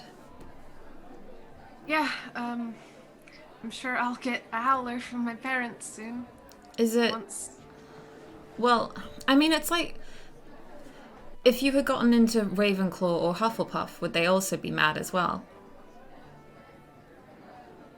Well, Harry Potter's children aren't in those houses, and I was supposed to befriend Lily. Maybe you can still be her friend. Our friends are in Ravenclaw, so... I don't know. It's just... If I'd gotten into Gryffindor, I would have felt like I was a liar. But then putting me in Slytherin makes me feel like everything is true. What I've thought and what my family has kind of treated me like. So I don't know what the better decision would have been. I mean, I feel like the most important thing is that, because, I mean, if the Sorting Hat knows us to ourselves, you know, like how you know yourself is more important and probably more true than the way that your family think that they know you, you know, because I mean, like the whole time that we were in Diagon Alley, they were putting things on you without even paying attention to what you were saying and acting as if they knew you, and I feel like they don't. So maybe Slytherin is where you're supposed to be, and that's healthier for you. And anyway, they're your brothers, and they should talk to you even if you're in Slytherin anyway, if they really loved you. And I'm sure that they do, so.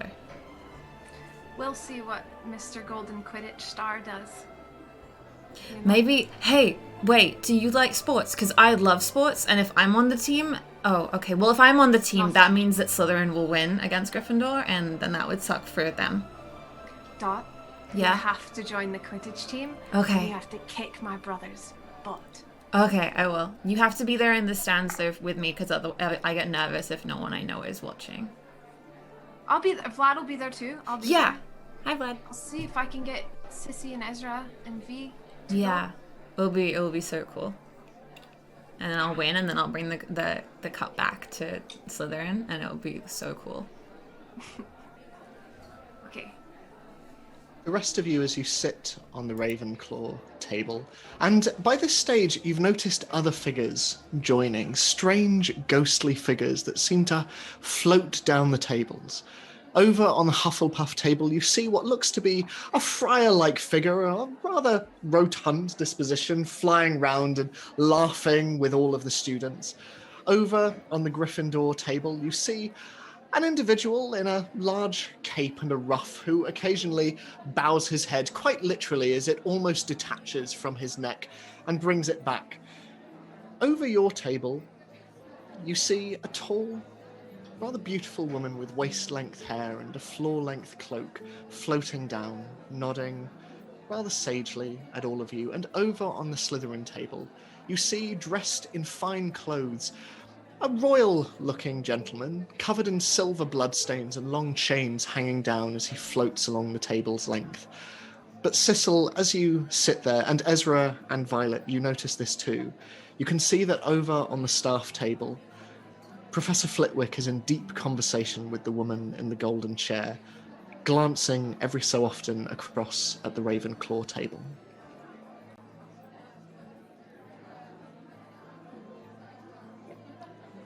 Ezra sees Sissy's like uncomfortable, and tries to just make small talk.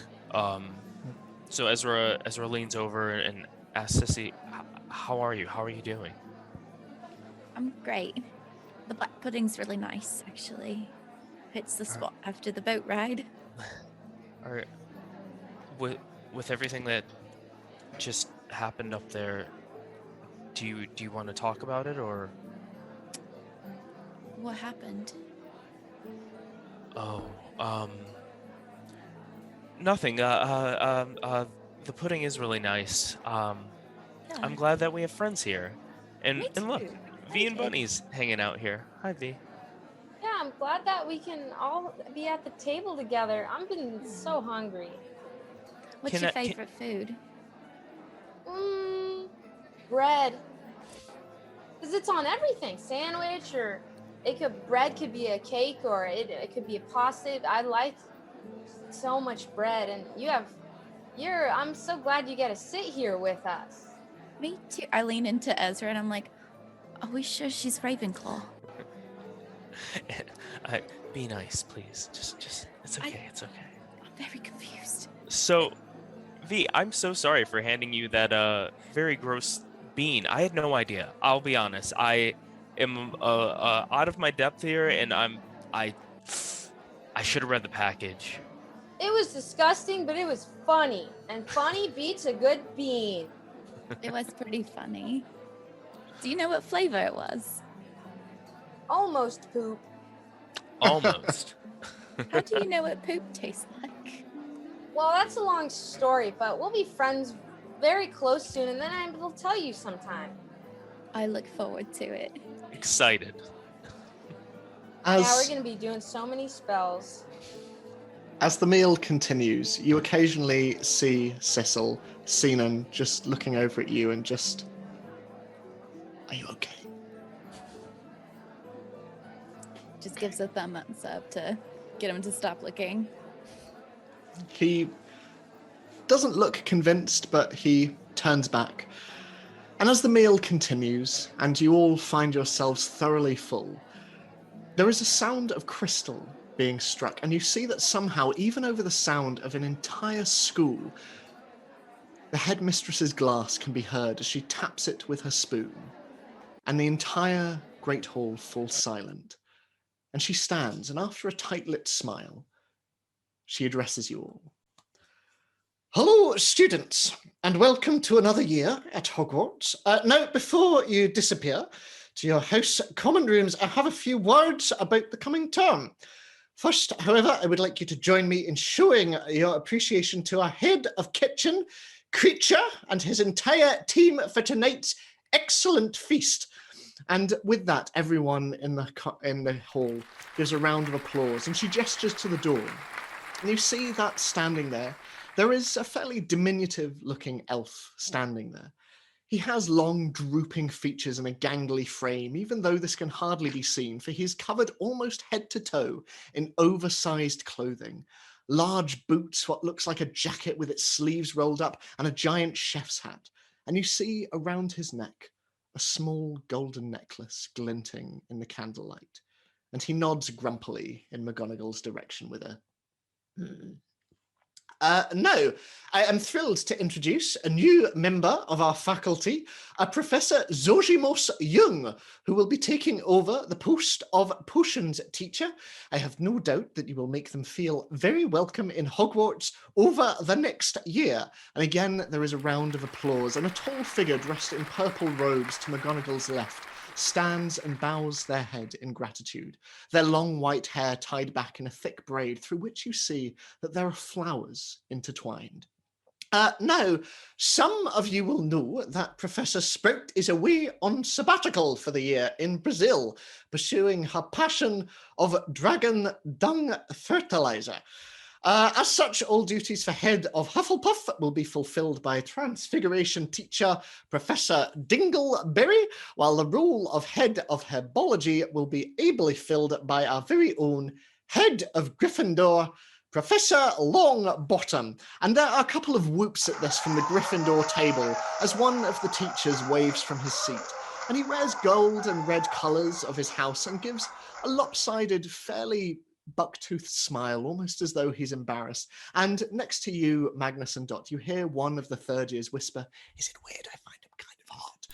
And McGonagall continues, "Now, tryouts for the house Quidditch teams will be tomorrow. This is for second years and above only. However, if first years would like to have a small taste of our pitch before the Inter-House Quidditch Cup," I'm like staring at Magnus. "you are welcome to attend and watch. And now, finally, considering I appear to have to remind students of this every year, despite it being right there in the name, I must reiterate the Forbidden Forest is strictly out of bounds. But with all of that out of the way, all that remains to be said is go. Rest. The academic year is young, and so are you, and I cannot wait to see what you have in store for us." And once again, there is a round of applause and a cheer from everyone all around. As slowly but surely, the students begin to file out in long lines. And as the second years and third years and fourth years and above continue out, you see that outside the hall, a number of figures stand, calling the first years to them. Professor Flitwick stands there trying to be seen over even the first years. He is shorter than, going, first year Ravenclaws, over to me, please, over to me.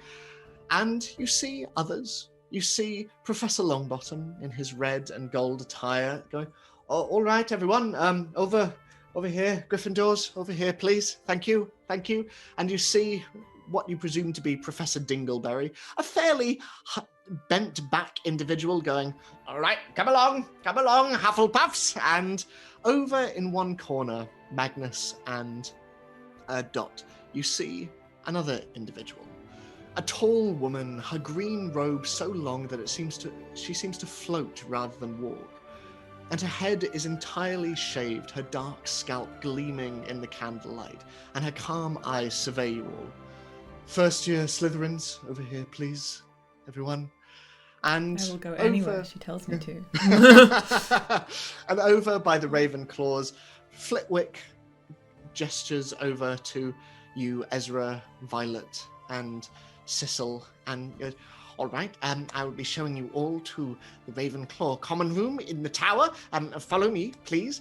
And you make your way over to up the marble staircase until you find yourself in a huge interior full of shifting staircases that move all about. The walls are covered in moving portraits and paintings that shout out and call to the students, welcome, welcome! And you see others as animals chase one another, cavorting through paintings, and you see a couple of monks drinking out of a barrel that are disturbed by a herd of zebras that pass by, and they, oh, watch it, as animals run through. Back where you are, the Slytherins. The woman before you stands and looks at all of you. Right. I am Professor Bleakholm, and it is an honor to welcome you into Slytherin. You join a long line of many distinguished witches and wizards, and I have no doubt you will add to that legacy. You will find that, of all the houses, the history of ours is one you will perhaps struggle with the most. But it is what we make of it now. You have been given a great opportunity. Make us proud. Now, without further ado, let me show you to your common rooms. And with that, she seems to glide ahead of you, moving until she starts to lead you downstairs, down into the dungeons of Hogwarts. And eventually, she leads you to the common room of Slytherin. It is a large, open room. It is very, very, very green. And the first thing you notice are the large windows that line the room. But looking out, you see not sky, you see not grounds. Instead, you see strange shifting patterns. And you realize that you are looking out into the depths of the Black Lake itself. The entire room is bathed in a soft green glow, this long dungeon-like space surrounded on all sides by stone walls and large decorative tapestries. And from its low ceiling, greenish round lamps hang from chains, and under this light you see low-backed, black button tufted leather sofas, small dark wooden tables, and tall cupboards and bookshelves. To your right, a large fire crackles inside an elaborately carved fireplace, above which sits the portrait of a hissing snake. While to your left, the wall itself is entirely comprised of these large arched windows, and in the depths of the lake, you see strange shadowy shapes floating in the breeze.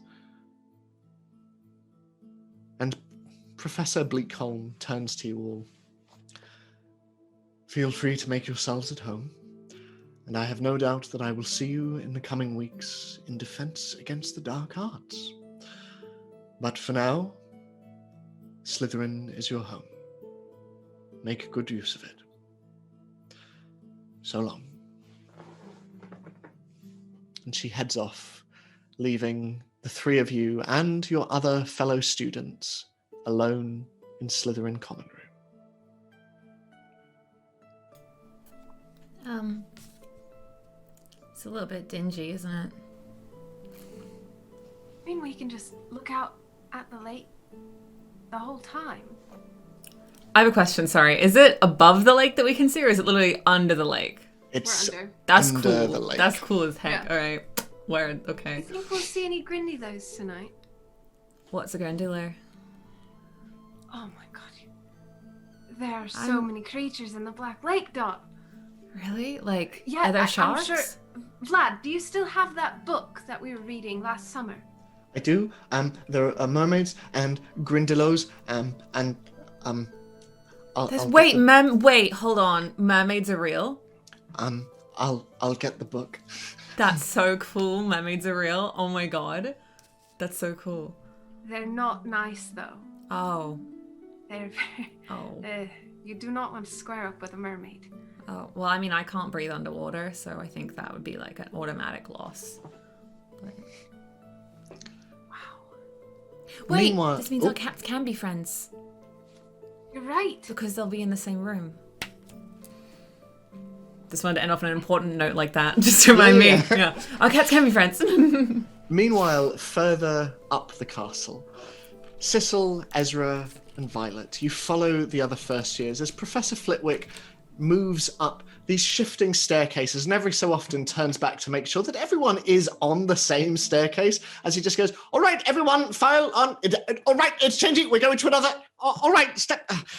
Gosh, Hufflepuff and Slytherin don't have to worry about this. All right, follow, and continues on. And after a moment, Ezra, you see out of the corner of your eye that there is something following in the air. Something humanoid seems to be floating just above you all. At first glance, you see eyes, bright orange eyes floating above you. And then a bell-covered hat. So you're the one that didn't get into a house? You know, I can't imagine anything worse. It's Sissy, right? Sissy? Yeah, Sissy, little sister. So how does it feel not having a house all to yourself? I imagine it must be awful. And at this, slowly this figure begins to bloom into existence as this orange tailcoat floats behind him and he sits cross-legged in midair, this impish face looking down at you. I mean, everyone else who's come in here has always been sorted into a house, but I think that it would just be the worst thing to not have a house. I think what's worse is your attitude. Well, and for a moment he seems genuinely unsure what to say and then looks around and, I'll smell you later. And with that, he just out of existence. And you can see from up ahead, Flitwick look back, somewhat concerned, but nevertheless continuing on. Until eventually you continue up through the towers. And eventually you come to a large balcony. On it, a simple door with an eagle knocker on it. And as Flitwick approaches, he makes sure everyone's there. Right, yeah, everyone, come. So every day, the entrance into Ravenclaw requires the answer to a riddle. So let's see what today has in store for us. And the eagle knocker just slowly comes to life and its beak turns down to Flitwick. Art has 4 legs in the morning, 2 more, and Flitwick just, it's a human. Please work a little harder. And the door opens and he, all right, in. Sissel, a word, please. And he waits until the other students have gone in before turning to you. Professor McGonagall and I have talked it over.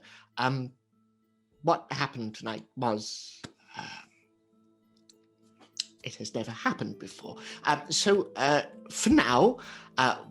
we think, considering your family's history, it makes the most sense, and you are, of course, welcome to stay in Ravenclaw, if that suits you. Yeah, no, I'm absolutely okay with that. Thank you. For what it's worth, it seems like you have some good friends here as well, and of course your brother as well. Yeah, they're cool. Well, in you go, and make yourself at home. She tucks in and she just walks straight through. Ezra and Violet, as you step in and you see the common room of Ravenclaw, you see a wide, airy and circular room covered in dark blue patterned wallpaper. Graceful arched windows punctuate its walls, each of which are hung with blue and bronze silk curtains.